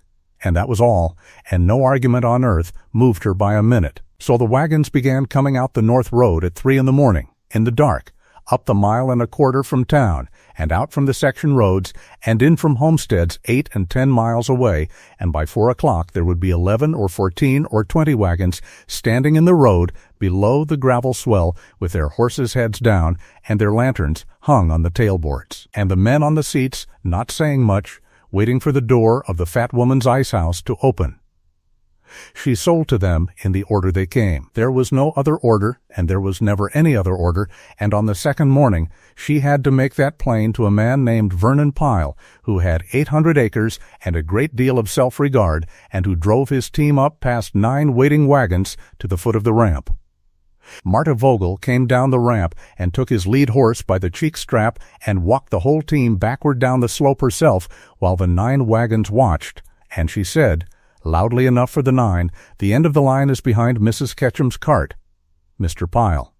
And Mrs. Ketchum has been here since 2. She weighed every order on a platform scale she had bought second-hand in July out of the wreck of a feed store, and she weighed it in front of the customer, and she called the weight out loud and wrote it on the tally board where anybody could see it. 30 cents the hundredweight, not 31 in August, and not 35 in the worst week, and not $2, which is what the ice sold for that month in Kansas City, and which she could have got from any man in that line, and she knew it, and every man in that line knew she knew it. Dr. Ephraim Hale came out on the 5th of August at 4 in the morning, and he did not get in the line, because Marta Vogel came down the ramp and met him at the bottom of it. "How bad?" she said. "There is a fever in the section houses," said Dr. Hale. "There are 4 families down and 11 children in them, and it is 104 in the shade, and I have got nothing to bring a temperature down with but well water at 72 degrees. He looked exhausted, and he was. "Miss Vogel, in February you told me a thing, and you told me we would not write it down. I have come to see whether you meant it in August." "You are keeping me from my line, Doctor," said Marta Vogel. "Cully, load the doctor's cart. 200 pound now and 200 pound every morning and every evening until he tells us to stop, and it does not go on the board." She turned around to go back up the ramp and found that she could not, because the men from the first 4 wagons had come up behind her. There was a silence there for a second or two of the kind that changes things. "How much of that is he paying?" said a man named Dietrich Sauer, who farmed north and who had $6 in his pocket and a beef hanging in his barn. "None of it," said Marta. Dietrich Sauer took off his hat and stood there holding it. "Then put me down for 100 pound extra," he said, "and charge me the 30 cents on it, and give that 100 to him." That is how it started. By the 8th of August, there was a second column on Marta Vogel's tally board with no money at the bottom of it and 11 names in it. And by the middle of the month, there were 31. And the ice that went to Dr. Hale and to the section houses and to a family named Aldrich, whose baby had been born in the worst week of it, went out of that ice house every morning for 6 weeks and not 1 pound of it was ever paid for by the woman who owned it or asked for by the men who bought it. The Ketchum child was the one everybody remembered. Willa Ketchum was 3 years old, and she lived in the second section house, and she took the fever on the 9th of August, and her temperature went up past anything Dr. Hale liked, and stayed there for 2 days. Her mother, who had been in Marta Vogel's line at 2 in the morning on the 4th with a cart and 1 mule, came back up the North Road on the night of the 11th on foot at 11 o'clock at night, in the dark, 1.25 miles, and stood at the bottom of the gravel swell and called out. Marta Vogel came out of the little shanty room she had built onto the north end of the ice house in July in her nightdress and the canvas coat with a lantern. She opened her door at 11 o'clock at night, which she had said she would do for nobody. And she went in and cut, and she came out with 50 pounds of black ice in a sack, and then she put on her boots, and she carried it down the 1.25 miles into town herself and up to the section house, because Mrs. Ketchum had come on foot and could not have carried it. She stayed until 3 in the morning. She showed the mother how to break it small and pack it in a cloth and lay it along the child's neck and under her arms and at the fold of her legs where the blood runs close, and how to change it before it went to water. And she did that with her own hands the first 4 times while the mother watched. Then she walked back out the North Road in the dark and opened her ice house at 4:30 for the line, and Cully Reed, who came at 4, found her sitting on the ramp with her head against the doorpost, asleep sitting up, with a lantern still burning beside her. Willa Ketchum's fever broke on the 13th of August. She lived to be 81 years old, and she was a school teacher in that county for 39 years, and there is a photograph of her at the dedication of the Kettle County Courthouse in the year 1931, and she is standing next to a very large old woman in a black dress. Amos Tillery came on the 15th of August. He came the way she had told him to come, and there is no doubt at all that he did it on purpose, because he could have come out the North Road at 4 in the morning with everybody else and been one wagon among 19 in the dark. Instead, he waited until 11 o'clock in the morning, in the full blazing heat of the worst day of that month, and he hitched his shop wagon in front of his own store on Front Street, and he drove it up the middle of the town at a walk, past the loafing bench in front of Fitch's, past both saloons, past the Prine House where the drummers were sitting on the porch, and everybody on that street stopped what they were doing and watched him go by. Because everybody on that street knew where the only ice in the county was, and everybody on that street had heard what he had said on the depot platform in January. He drove out the North Road in the heat and up the slope, and he got down and stood at the bottom of the ramp. She was at the top of it with her sleeves rolled and her arms wet to the elbow. "Miss Vogel," said Amos Tillery, "I have got a beef and a half in my shop, and it will be spoiled by tomorrow, and I have got no ice. I would like to buy 400 pound, and I will pay whatever you ask for it." "The price is 30 cents the hundredweight," she said, "which is the price it has been since June, and it is the same for you as it is for everybody. I know what the price is." He took off his hat. He held it in both hands in front of him, and he stood there in the sun in front of Cully Reed and Pete Oman and 2 farmers who had come up late for the evening opening. And he said what he had come to say. "In January I stood on that platform in front of the whole town, and I told you there had been a mistake. And I said a thing to you about my stairs that has been repeated in this county ever since, and I have listened to it every day for 7 months, and I have known every single time I heard it that I was the one who had put it in their mouths." His voice was not steady. There was no mistake. "You wrote me 4 letters, and every one of them was a better letter than any I ever wrote you. I got exactly the woman I asked for. I asked for a woman of good health who could work and would not be forever wanting to go back east, and the agency sent her, and I would not take her off the platform, because I was afraid of what 40 men would say about the size of her. That is the whole of it. That is all it ever was. I am not asking you for anything, and I am not fool enough to think there is anything to ask for. But I was not going to buy ice off you across a wagon board without saying it out loud where they could hear it. There was a long silence on that gravel swell. "Cully," said Marta Vogel at last, "weigh Mr. Tillery 400 pound. "Yes, Mrs. and Cully, weigh it careful and call it out, because if this town is going to talk about this morning, I want the figure in it to be right." What Amos Tillery paid on the 15th of August was $1.20 for 400 pounds, and Cully Reed called the weight out in a clear voice. And it was written on the tally board in the ordinary way in the ordinary column. And the two farmers who had come up late for the evening opening carried the whole of it down into Miller's Bend before supper. By the third week of August, the entire working life of Kettle County had rearranged itself around a door on a gravel swell 1.25 miles northeast of town. Butchers killed at 3 in the morning now instead of at noon, so that the meat could go into ice at dawn. The creamery took its cream at 5:30. Delia Crow changed the whole timetable of the railroad eating house and had a boy meet the ice wagon at the platform with a wheelbarrow. The two saloons that had gone to Del Rourke in June for 22 cents sent men out to the Oxbow in the dark like everybody else and paid 30 like everybody else and did not say one word about it, and Marta Vogel sold to them without comment, because she had made a decision in the first week of that month that she never once broke afterward, which was that she would not refuse ice to anybody in that county for anything they had said about her. She refused it to exactly one man all summer, and it was not for what he had said. Vernon Pyle, who had 800 acres and had driven his team past 9 waiting wagons on the 5th, came back on the 19th with a hired man and a scheme.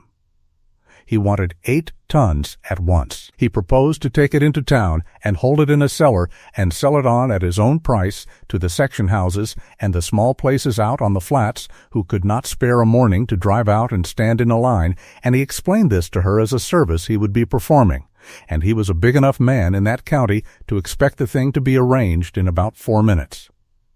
Marta Vogel heard him all the way to the end. "No," she said. "You would have your 30 cents on every pound of it, the same as Mr. Pyle. There is a woman in the second section house who walked out here on foot at 11 o'clock at night on the 11th with a fever in her child, and I opened for her, and there is a family named Aldrich taking 100 pound a day off me for nothing at all. And there are 19 men in this road right now who got out of bed at 2 in the morning. And you would like me to hand you 8 ton so that you can sell it back to them at 60 cents in their own dooryards without getting up early." He put the tally board down. "I am not going to do that, and I am going to tell you plainly why, and then you may go. It is because in February of this year I stood in Ames Fitch's store and sold ice that did not exist to people who had no reason to believe a word I said, and every one of them took my price on nothing but my word. And there are 14 names on this board who are alive and in business in August because of it. I have got one thing in this county besides 240 ton of ice, and that is that a figure out of my mouth is the same figure in 3 months. You are asking to be the man who stands between me and that for a profit, and I would not sell it to you for the whole 8 ton in gold." Vernon Pyle went home. He told the story around for a while in a way that was meant to be against her, and it did not take, because it was the third week of August in the summer of 1884, and there was not a man on the loafing bench who was in the mood to hear it. Nan Bostwick came out to the Oxbow nearly every day of that month on the water wagon, and she sat in a chair in the shade on the north side of the ice house where the cold came off the wall. And she watched the line, and one evening in the last week she said the thing that she had been holding since the 4th. "Do you remember what you said to me in this kitchen in January?" she said. "About that man." "I said a great many things in that kitchen in January. You said he was not a wicked man, he was an embarrassed one, and that being embarrassed is worse for about a year, and then it is better." Nan folded her hands. "It has been 7 months, and he has stood on your ice on the poles for a month and driven up Front Street in the heat and taken his hat off in front of your crew. You called it near enough to the day." Marta Vogel watched the last wagon of the evening go down the slope with its lantern swinging. "I have had a great deal of practice with embarrassed people," she said. "It is the commonest thing that happens to a woman my size, Nan. Every single person I meet is embarrassed for about a minute, and most of them get over it by themselves, and a few of them cannot and turn it into meanness, because meanness is easier to carry. I stopped hating any of them for that a long while ago. It is not a virtue in me. It is only that I would have had to hate nearly everybody, and I did not have the time." Del Rourke came on the 21st of August, and he came at 4 o'clock in the morning in the dark, and he got in the line. That was the part that went around the county afterward, and it went around without one word of improvement, because it did not need any. The foreman of the Coldwater Ice Company drove out the North Road at 3 in the morning with a light wagon, and he took his place behind a widow from the Dutch Flats and a man with a milk cart, and he sat there on that seat in the dark for an hour and 20 minutes with his hands on his knees, and when the door opened at 4:30, he moved up when the line moved up, and he waited his turn. And there were 19 men on that slope who watched him do it. When he got to the scale, Marta Vogel looked at him and said, "How much?" "I have got no beef and no butter and no hotel," said Del Rourke. "I have not come to buy ice." "Then you are in the wrong line." "I know it." He got down off the wagon. He was a big, red-faced man of 42, and he had bossed 20 men for 9 winters, and there was not one thing in his life that had prepared him for the next 2 minutes, and he did them anyway, which is worth saying about him. He took his hat off, and he held it in both hands. In January he said, "You came down that bank, and you asked me for work. And I told you in front of 11 men that this river would not hold you, and I made a joke out of your body in front of my crew because it was the easiest laugh I ever got in my life."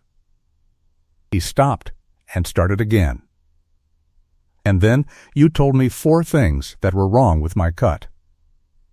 You told me my channel was crossways to the set. You told me my horse was shod plain and my lines were running out of square. You told me I was cutting the white ice off the flat when there was black ice under the bar. And you told me I had 2 doors open on a north wind." "Nobody on that slope was moving at all. Every one of them was true," said Del Rourke. "I knew 2 of them were true while you were standing there saying it, and I laughed anyway because there were 11 men watching. And I have lost 600 ton of ice this summer, and I have lost the company's whole year, and I have very likely lost my place. And there are 4 families in the section houses that took a fever in a month, when the only ice in this county was 240 ton on a pond that I walked past every morning for 9 winters and never once thought to look at." He turned the hat around in his hands. "I am not going to stand here and ask you to forgive me for it, because that is a thing a man asks for his own comfort. I have come to ask you for work." The sun was not up yet. There was a gray line in the east over the burned corn, and the lanterns were still burning on the tailboards down the slope. "What work?" said Marta Vogel. "Any work you have got. I can cut, and I can house, and I can drive a crew, and I would sooner do it under you than under any man in this state, and I will take a hand's wage and no title, and you can put me on the poles." Marta Vogel stood on her ramp with the tally board under her arm and looked at him for a while. "Mr. Rourke," she said, "in January I asked you for work, and you gave me a sentence instead, and that sentence has been said to me in this county about 400 times since by men who never even knew where it came from. I want you to understand that I am not able to hand you back a clean morning here. There is not one available. What was done in front of witnesses, and it will be in this county after both of us are in the ground." "I know it," he said. "So here is what there is." She came down 2 steps of the ramp. "I am cutting this pond again in February, and I am going to want 40 men, because I am going to take 600 ton off it, and I have already bought the flat ground east of the Horn to put a second house on." I will hire you in November, and I will pay you a foreman's wage, which is $2.50 a day, and you will boss the saws." She held up a finger before he could speak. "And you will boss them under me. I lay the field, I set the lines, I read the ice, and I say when we go on it and when we come off it, and if you ever once in your life stand between me and a man of mine and tell him a thing cannot be done, you will be paid off that same afternoon." Del Rourke stood in the dark with his hat in both hands and his eyes wet, which 19 men saw. "Yes, missus," he said. "And one more thing, and this one is not about ice." She looked past him at the line, at all of them, at the lanterns and the wagons and the faces turned up toward her door. "There is a sentence about a woman not being able to get up a set of stairs that has been the whole entertainment of this county since January. There is another one about the river not holding me. I am not asking anybody to be sorry about them, because sorry is cheap in August and I have watched it get cheaper all month. But I have got 240 ton of ice in this building, and I am going to have 1,200 by next September, and I am going to be here for 30 years, and I would like this county to think carefully about what it wants to have been saying all that time." She went back up the ramp and opened the door. "Next wagon," she said. The paper over the nail keg in Ames Fitch's store came down on the 22nd of August, and it came down with 16 names on it that owed money and 3 that were owed it. Ames Fitch collected every dollar, and he did it with an enthusiasm that his wife found unbecoming. Del Rourke paid his 5 without a word. Hoke Sanderson the blacksmith took his winnings in ice and gave half of it to the section houses. Dr. Hale, who had put his name down and never staked anything, declined his share and said he had been paid already in a way he would not discuss. The joke died in about 11 days. That is the truth of it, and it is not a triumphant truth, and Marta Vogel said so herself once, years later, to a young woman who had come out from Chicago to write a piece about the lady ice merchant of Kettle County for a magazine and who wanted the story to have a better shape than it had. "You want to know when they stopped laughing," the old woman said. "They stopped in the second week of August in '84. Not because a boy went through the ice and I went out flat on a plank and got him, which was in March, and which they laughed at harder afterward than they had before. Not because I built the best ice house between here and Omaha with 4 people and a horse, which they came out on Sundays to look at and went home and made jokes about. Not because I was right about the white ice and said so to a foreman's face in front of his crew in January." She poured the tea. "They stopped because in the second week of August a man could not keep his beef, and a mother could not cool her child, and the only ice in this county was mine, and you cannot stand in a line at 4 o'clock in the morning waiting on a woman and go on making a joke of her body at the same time. It does not work. A person has not got the room in them for both." "That is a hard way to put it," said the young woman from Chicago. "It is the way it happened. You may put it any way you like." Marta Vogel sat back. "But I will tell you the thing I have never got over, and you may put this in as well. It was never my ice house that changed them, and it was never my work. I had done the work in February. It was all there in February, every ton of it, and they laughed at me all the way through June. What changed them was that they got hot." She said it without bitterness, which was the remarkable thing about her, and everybody who ever met her said the same. "So I have never been able to feel very proud about being taken up by this county, because I know exactly what it cost them to take me up, which was nothing, and I know what it would have cost them in June, which was a joke they were enjoying. But I will say this for them. Once they stopped for good. There is not a man of that generation in Kettle County who ever told that joke again, and I do not believe it was because they were frightened of me. I believe it was because they were ashamed, and being ashamed is not nothing. It is where most decency starts. It rained on the 11th of September, and it rained for 2 days, and it was too late for the corn, and it was not too late for anything else. Marta Vogel shut her ice house door for the last time that season on the 24th of September with 11 tons still standing in the bottom 2 courses, and she sold the last of that to the Prine House and to Delia Crow in the first week of October, and then she swept the floor of that building with a barn broom and sat down on the gravel in the empty cold of it and did her books. She had housed 311 tons, and she had sold 264 of them. She had lost 22 to the summer, which was under 8 in the 100, and which her father would have called a house well built. She had given away 25 tons and never put a figure on it. At 30 cents the hundredweight, she had taken in $1,584. She sat on the gravel floor and looked at that figure for a long time, and she thought about a woman standing on a platform in January with $41 in a knotted handkerchief and a wedding dress folded in the bottom of a case. And then she got up and put the tally board under her arm and went down to Ames Fitch's store and paid off the $19 still standing against the quarter section. And she paid the lumber bill entire, and she asked him what he wanted for the 80 acres of flat ground east of the Horn of the Oxbow.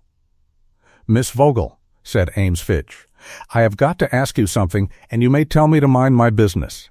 Ask. You could have had $1 the hundredweight in August. You could have had 2. There was a man in here from the junction offering $1.60 in the 3rd week, and you turned him at the door and sold to Mrs. Ketchum at 30 cents at 4 in the morning." He shook his head. "You left $8,000 on the table. You are the only person I have ever met who did a thing like that on purpose, and I have not been able to work out why." Marta Vogel thought about it. "Because a price is a promise," she said. "I went around this town in February selling ice that did not exist yet to people who had no reason on earth to believe me, and every one of them who bought had to decide that my word was worth something before there was a single thing to look at. Otto Prine gave me $18 for nothing but a drawing. Delia Crow gave me $9. She put her hands flat on his counter. In August, I could have got $1.60, and I would have been a rich woman by the 15th of September, and a woman nobody in this county would ever have signed a paper with again. I do not want one hot summer, Mr. Fitch. I want 40 years. She got the 80 acres for $110. The second ice house went up between the middle of October and the end of November, and it went up 60 feet by 40, and Marta Vogel built it exactly like the first one, because the first one had lost 8 in the 100, and there was nothing whatever wrong with it. Double wall, foot of marsh hay, gravel bed 18 inches, cottonwood floor, tile drain with a fall of 1 in 20 out the low corner and down the slope to daylight, one door on the north, a shuttered cupola on the ridge, sides carried 2 feet above the top of the stack. She hired 11 men to build it, and she paid $1.25 a day, and she was on that site from 6 in the morning until dark, with a drawing in her coat and a hammer in her hand. 4 of the 11 had laughed at her in the Prine House in the spring. She hired them anyway, and she never once said a word about it to any of them, and one of them, a big, slow man named Emmett Gore, came to her at the end of the 2nd week and started to say something with his hat off, and Marta Vogel said, "Mr. Gore, you are being paid to nail that plate, and I would take it as a kindness if we did not any of us start opening this up, because if I begin taking apologies out here, I will not get a roof on before the frost." And Emmett Gore said, "Yes, Mrs.," and went back to work, and told his wife that night that it was the most decent thing that had ever been done for him. They cut in February of 1885, and they cut with 41 men. Marta Vogel laid the field herself on the 2nd of February, off the dead cottonwood and a stake at the far horn, and she walked behind Hoke Sanderson's ugly marker with her whole weight on the handles for the first line, the way she had, because she had never yet let anybody else run the first line, and she never did in 30 years. Del Rourke bossed the saws, and he bossed them well. Cully Reed, who was 20 now, ran the ramp and the capstan and had 8 men under him. Pete Homan had 4 teams. The Halvorsen brothers, who still spoke to nobody, ran the packing inside the houses, and they had learned it from her, and they laid a course as tight as she did. They took 650 tons off that oxbow in 22 days, and they housed every cake of it. And on the 8th of February, in a wind that was taking the skin off, a man who had been on the poles all morning came up the ramp with the tongs and set a cake into the second course and turned around to go back down, and Marta Vogel said, "Mr. Tillery." Amos Tillery stopped. He had come to her in November and asked to be put on the winter crew as a hand at a hand's wage, and he had shut his shop for 6 weeks to do it, and she had said yes, and had put him on the poles, which is the coldest and wettest and least regarded work on an ice field, and he had done it for 6 days a week for 2 months without one word of complaint to anybody, and had eaten his dinner sitting on a cake with the rest of them. "Yes, missus, that is 19 days you have been on those poles." 21, he said. 21. She looked at him. His hands were split across the knuckles, and his coat had frozen and thawed so many times it had gone the color of the ice. "Why are you doing it?" "Because in January of last year," said Amos Tillery, "I would not put my hand out for you in front of 40 people, and there is no way in this world to take that back. But there is a way to stand out on this ice in front of 40 people for 2 months and say nothing about it, and it is not the same thing as taking it back. And I know that. But it is what I have got." Marta Vogel looked out over her pond at the grid of black squares and the men and the horses and the steam of the teams and the long ramp running up to 2 great houses on the gravel swell that had not been there 15 months ago. "Come up to the house at dinner," she said. "There is soup and there is a stove, and you will sit at the table and not on a cake. And that is not a promise of anything, and you may take it exactly as far as it goes." "That is further than I had any right to," said Amos Tillery. "It is," she agreed. "Get back on your poles." She built the 3rd ice house in the fall of 1886, and the 4th on the river at Ludlow's Crossing in 1888, and by the year 1892, the Vogel Ice Company was housing 4,000 tons a season and shipping in cars east to the junction and west up the branch, and it kept 26 men in Kettle County in work through every February for 31 years. She never sold ice above 35 cents, the hundredweight, in her life. In the hot summer of 1984, when there was a shortage across 4 states and men came out from Omaha to buy her whole season standing, she turned them down at the door and sold to her own county at her own price. And the story of that got printed in a paper in Lincoln, and she was annoyed about it for a month. She was, by the end, the largest ice merchant west of the Missouri that was not a corporation, and she was also, all her life, an unmistakably fat woman who filled a doorway, and she never once in 31 years pretended to be anything else. She sat where she liked.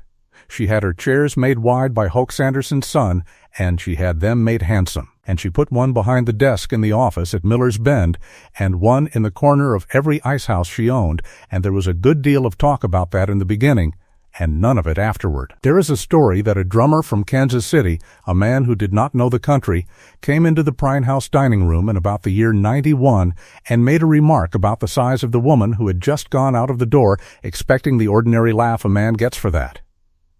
The room went quiet on him. Otto Prine came out from behind the desk and asked him to settle and go. Amos Tillery worked 2 more winters on that ice before she married him, and she made him wait through both of them, and she was open with him about why. "You are not going to marry me in the middle of it," she told him in the autumn of 1885 in Nan Bostwick's kitchen with the lamp between them, the same table where she had sat on her first night in Nebraska with her face raw from crying. In August of last year, this whole county went from laughing at me to needing me inside of 11 days. And a man can get swept along in a thing like that the same as anybody. I have watched it happen to Otto Prine, who now cannot say my name without standing up straighter, and to Ames Fitch, who has become so respectful of me that I can hardly get a fair price out of him. I do not doubt any of them. But I am not going to take a husband on the back of a hot summer. "It is not the summer," said Amos Tillery. "I believe you think that. I would like to find out." She turned her cup around on the oilcloth, which was a thing she did when she was choosing her words. "So you will go on being a hand on my ice for a while, and being a butcher the rest of the year, and coming to supper on Sundays. And one day I will be able to tell the difference between a man who wants me and a man who wants to be square with himself, and on that day I will tell you which one I think you are, and you may tell me if I am wrong." They were married in June of 1887 in the front room of the house she had built on the gravel swell above the Oxbow, a low, broad house with wide doors and a wide stair with a shallow rise, which she had drawn herself and which Cully Reed had built with 3 men in the spring. It was not a large wedding. There were 19 people in the room and about 60 in the yard, which in Kettle County counts as an intimate affair. Nan Bostwick, 74 and slower but not 1 degree softer, stood up with her. Dr. Ephraim Hale gave her away, which he said was the greatest liberty he had ever been permitted to take with a woman who did not need giving. Cully Reed stood up with Amos, because Amos Tillery had nobody else in the state, and because the 2 of them had spent 3 winters on the same ice by then, and had come to an understanding out there of the kind men come to when they have been cold together. Del Rourke came in a new coat and stood at the back and did not say much. And on the stair of that house, on the day of the wedding, there was a handrail on both sides and a rise of 5½ inches to the step and a tread of 13, and every person in that room over the age of 20 knew exactly why, and not one single human being said 1 word about it, then or ever, which Marta Vogel afterward said was the finest thing that county ever did for her. They had no children of their own. She was 31 when they married, and there was a hard illness in the winter of '90, and after that there was no question of it, and she grieved about it in private for about a year.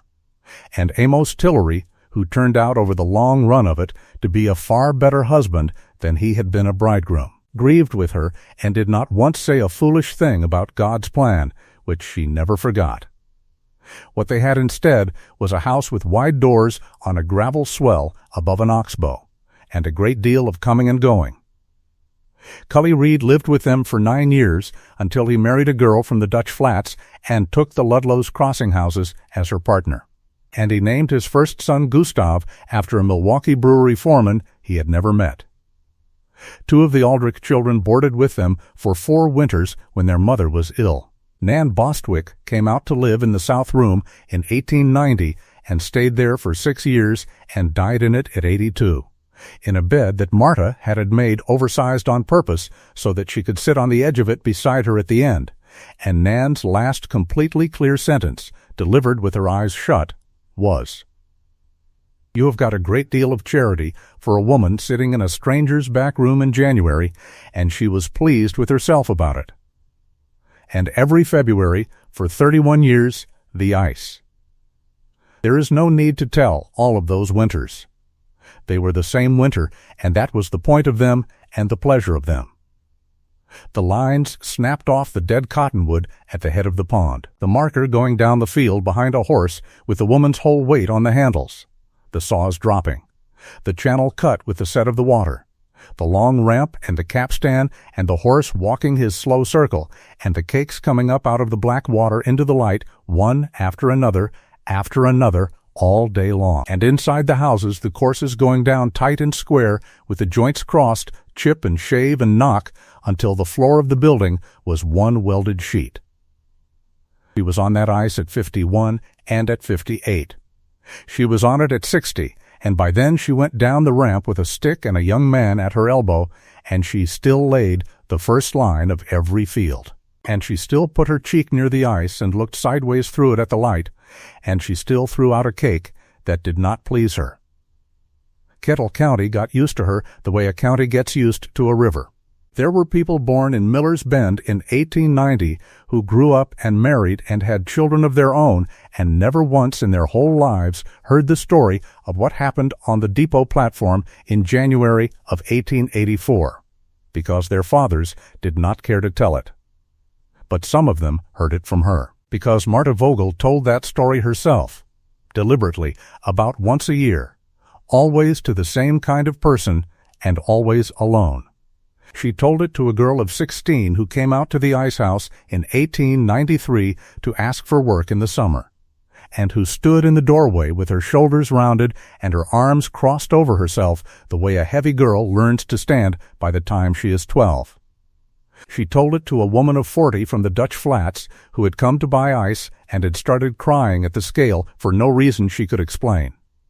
She told it to the new teacher at the section school in 1901 who weighed 260 pounds and who had been given the school only because nobody else would take a section school, and who sat in Marta Vogel's wide chair in the office at Miller's Bend and heard the whole of it from the train to the 21st of August. She never told it as a triumph. That was the thing the young woman from the Chicago Magazine could not get her to do, and it is why the piece was never printed. She told it as arithmetic. There were 40 of them on that platform, she would say, and I could not make one of them think better of me, and there was no use in wanting to. What I could do was know a trade that they did not know. That is all. That is the whole of it, and there is no other part to it that I have ever found.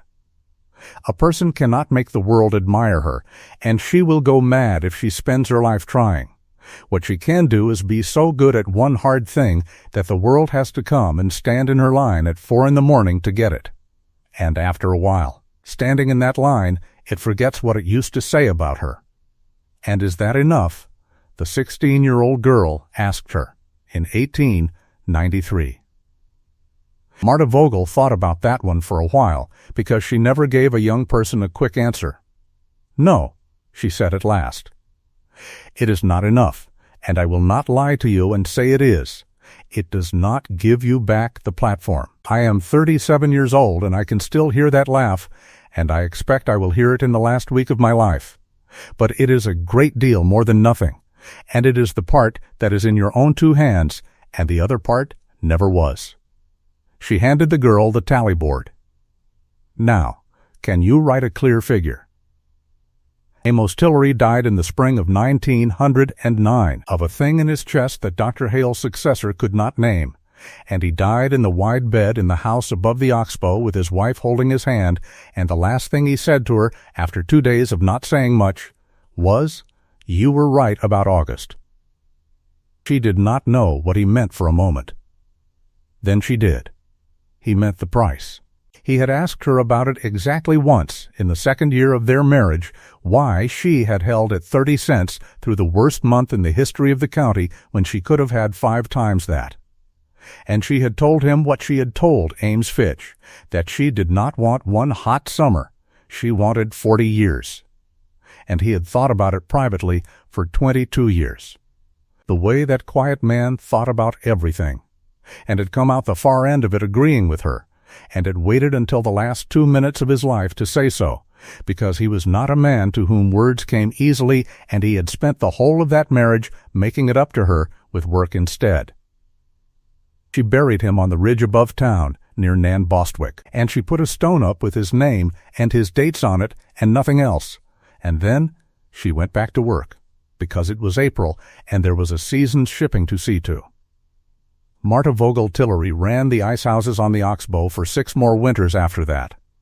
The last field she laid was in February of 1915. She was 59 years old, and she was very heavy, and her knees had been bad for 4 years, and she came down the ramp on Cully Reed's arm at 6:30 in the morning with her stick and her tally board, and she walked out onto the pond and stood on it, in the middle, over 11 feet of water, on 20 inches of black ice, and she jumped. She jumped with both feet, once, hard. Cully Reed, who was 50 and a grandfather, and who ran 4 houses of his own by then, hollered at her from the bank, and she waved a mitten at him without turning around. And then she went and set her stake at the far horn and snapped her first line off the dead cottonwood, and 38 men cut 640 tons of ice off that Oxbow in 19 days, and every one of them stacked tight and crossed at the joints. And the last cake went up the capstan on the 28th of February. She sold the company to Cully Reed in the summer of 1916 for a figure that Ames Fitch's son, who did the papers, described as an insult to the seller, and Marta Tillery told him that a price is a promise, and that she had promised it to Cully Reed on a bank of ice in the year 1884, and to mind his own business and draw it up. She lived 11 years after that in the low, broad house with the wide doors and the shallow stair, and she died in 1927 at 71 years of age, which was Nan Bostwick's age when a widow 4 feet and 11 inches tall came out of a crowd and took hold of the strap end of a leather case. There were 300 people at the funeral. They came in from the section roads and down from Ludlow's Crossing and up the branch from the junction, and the Kettle County paper printed a column about her that got most of the figures wrong and one thing exactly right, which was the last line of it. She was the only one who had it. That was true in August of 1884, and it was true in a longer way as well. Now, there is a habit people have with a story like this one, which is to make it end at the moment the town came around, because that is the moment that feels like the point of it. The wagons in the dark. The butcher driving his rig up the middle of Front Street at 11 in the morning in 104 degrees with everybody watching. The foreman of the Coldwater Ice Company standing in a line behind a milk cart with his hat in both hands. That is the shape people want, and it is a good shape, and every one of those things happened exactly as it has been told here. But it is not where the story is, and Marta Vogel knew where the story was, and she said so to a 16-year-old girl in a doorway in 1893. The story is in February. It is in a woman of 340 pounds walking out alone at first light onto a pond that a man had told her in front of 11 witnesses would not hold her, and jumping on it twice more than she needed to, because she wanted to. It is in 19 days of work with an old man and a boy and 2 brothers who spoke to nobody. It is in a foot of dry marsh hay stuffed down between 2 walls with a pole. It is in a trench 40 feet long dug on her knees and checked 3 separate times with a bottle of water, because a drain that does not run is worse than no drain at all. It is in a woman who read a letter from Milwaukee in March that told her exactly what was coming, and put it down on the table, and told nobody, and went on cooking at $2 a week and being laughed at in both saloons for 5 more months. Everything that Kettle County did in August was already decided in February, by her alone. While they were still enjoying themselves, they came to her door because there was nowhere else to go. That is all their part amounted to in the end. They got hot, and they got frightened for their children, and they came up the North Road in the dark and stood in a line and waited their turn, and the woman at the top of the ramp weighed out what they needed at the same price she had promised them in the spring, and gave away 25 tons to a doctor and never wrote it down. The joke about her stairs was never said again in that county by anybody who had said it the first time, and the sentence about the river was never said again either, which is a smaller thing and in some ways a better one, because a man who says a woman is too heavy for a river has to stand there afterward and watch her cut 640 tons off it at 59 years old with 38 men working under her, and there is nothing left in that for him to say. There is one more thing, and then it is finished. In the courthouse at Miller's Bend, in a glass case in the hallway outside the county clerk's office, there is a wooden board about 2 feet long with a strip of tin along one edge and a leather thong through a hole in the corner, and it is worn white and greasy in the middle where a hand held it for 31 years. There is a card next to it. The card says that it is the tally board of Marta Vogel Tillery, who housed the first ice on the Kettle County Oxbow in the winter of 1884 and who supplied the county through the drought of that summer when no other ice could be had. The card does not say what she weighed.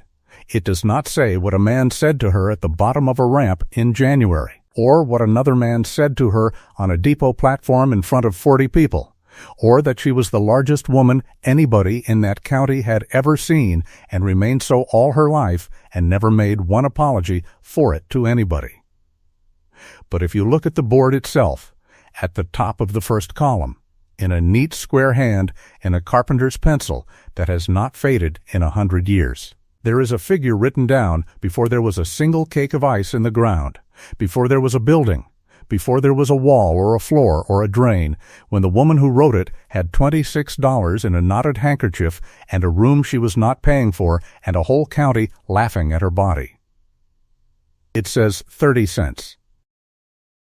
That is the price she promised them in February, and that is the price she charged them in August, and if there is a lesson in the life of the heaviest woman ever to walk down Front Street in Millers Bend, Nebraska, it is not that the mockers came to her door, although they did, every one of them, and stood in the dark with their hats in their hands. It is that she was the same woman when they came as she had been when they laughed.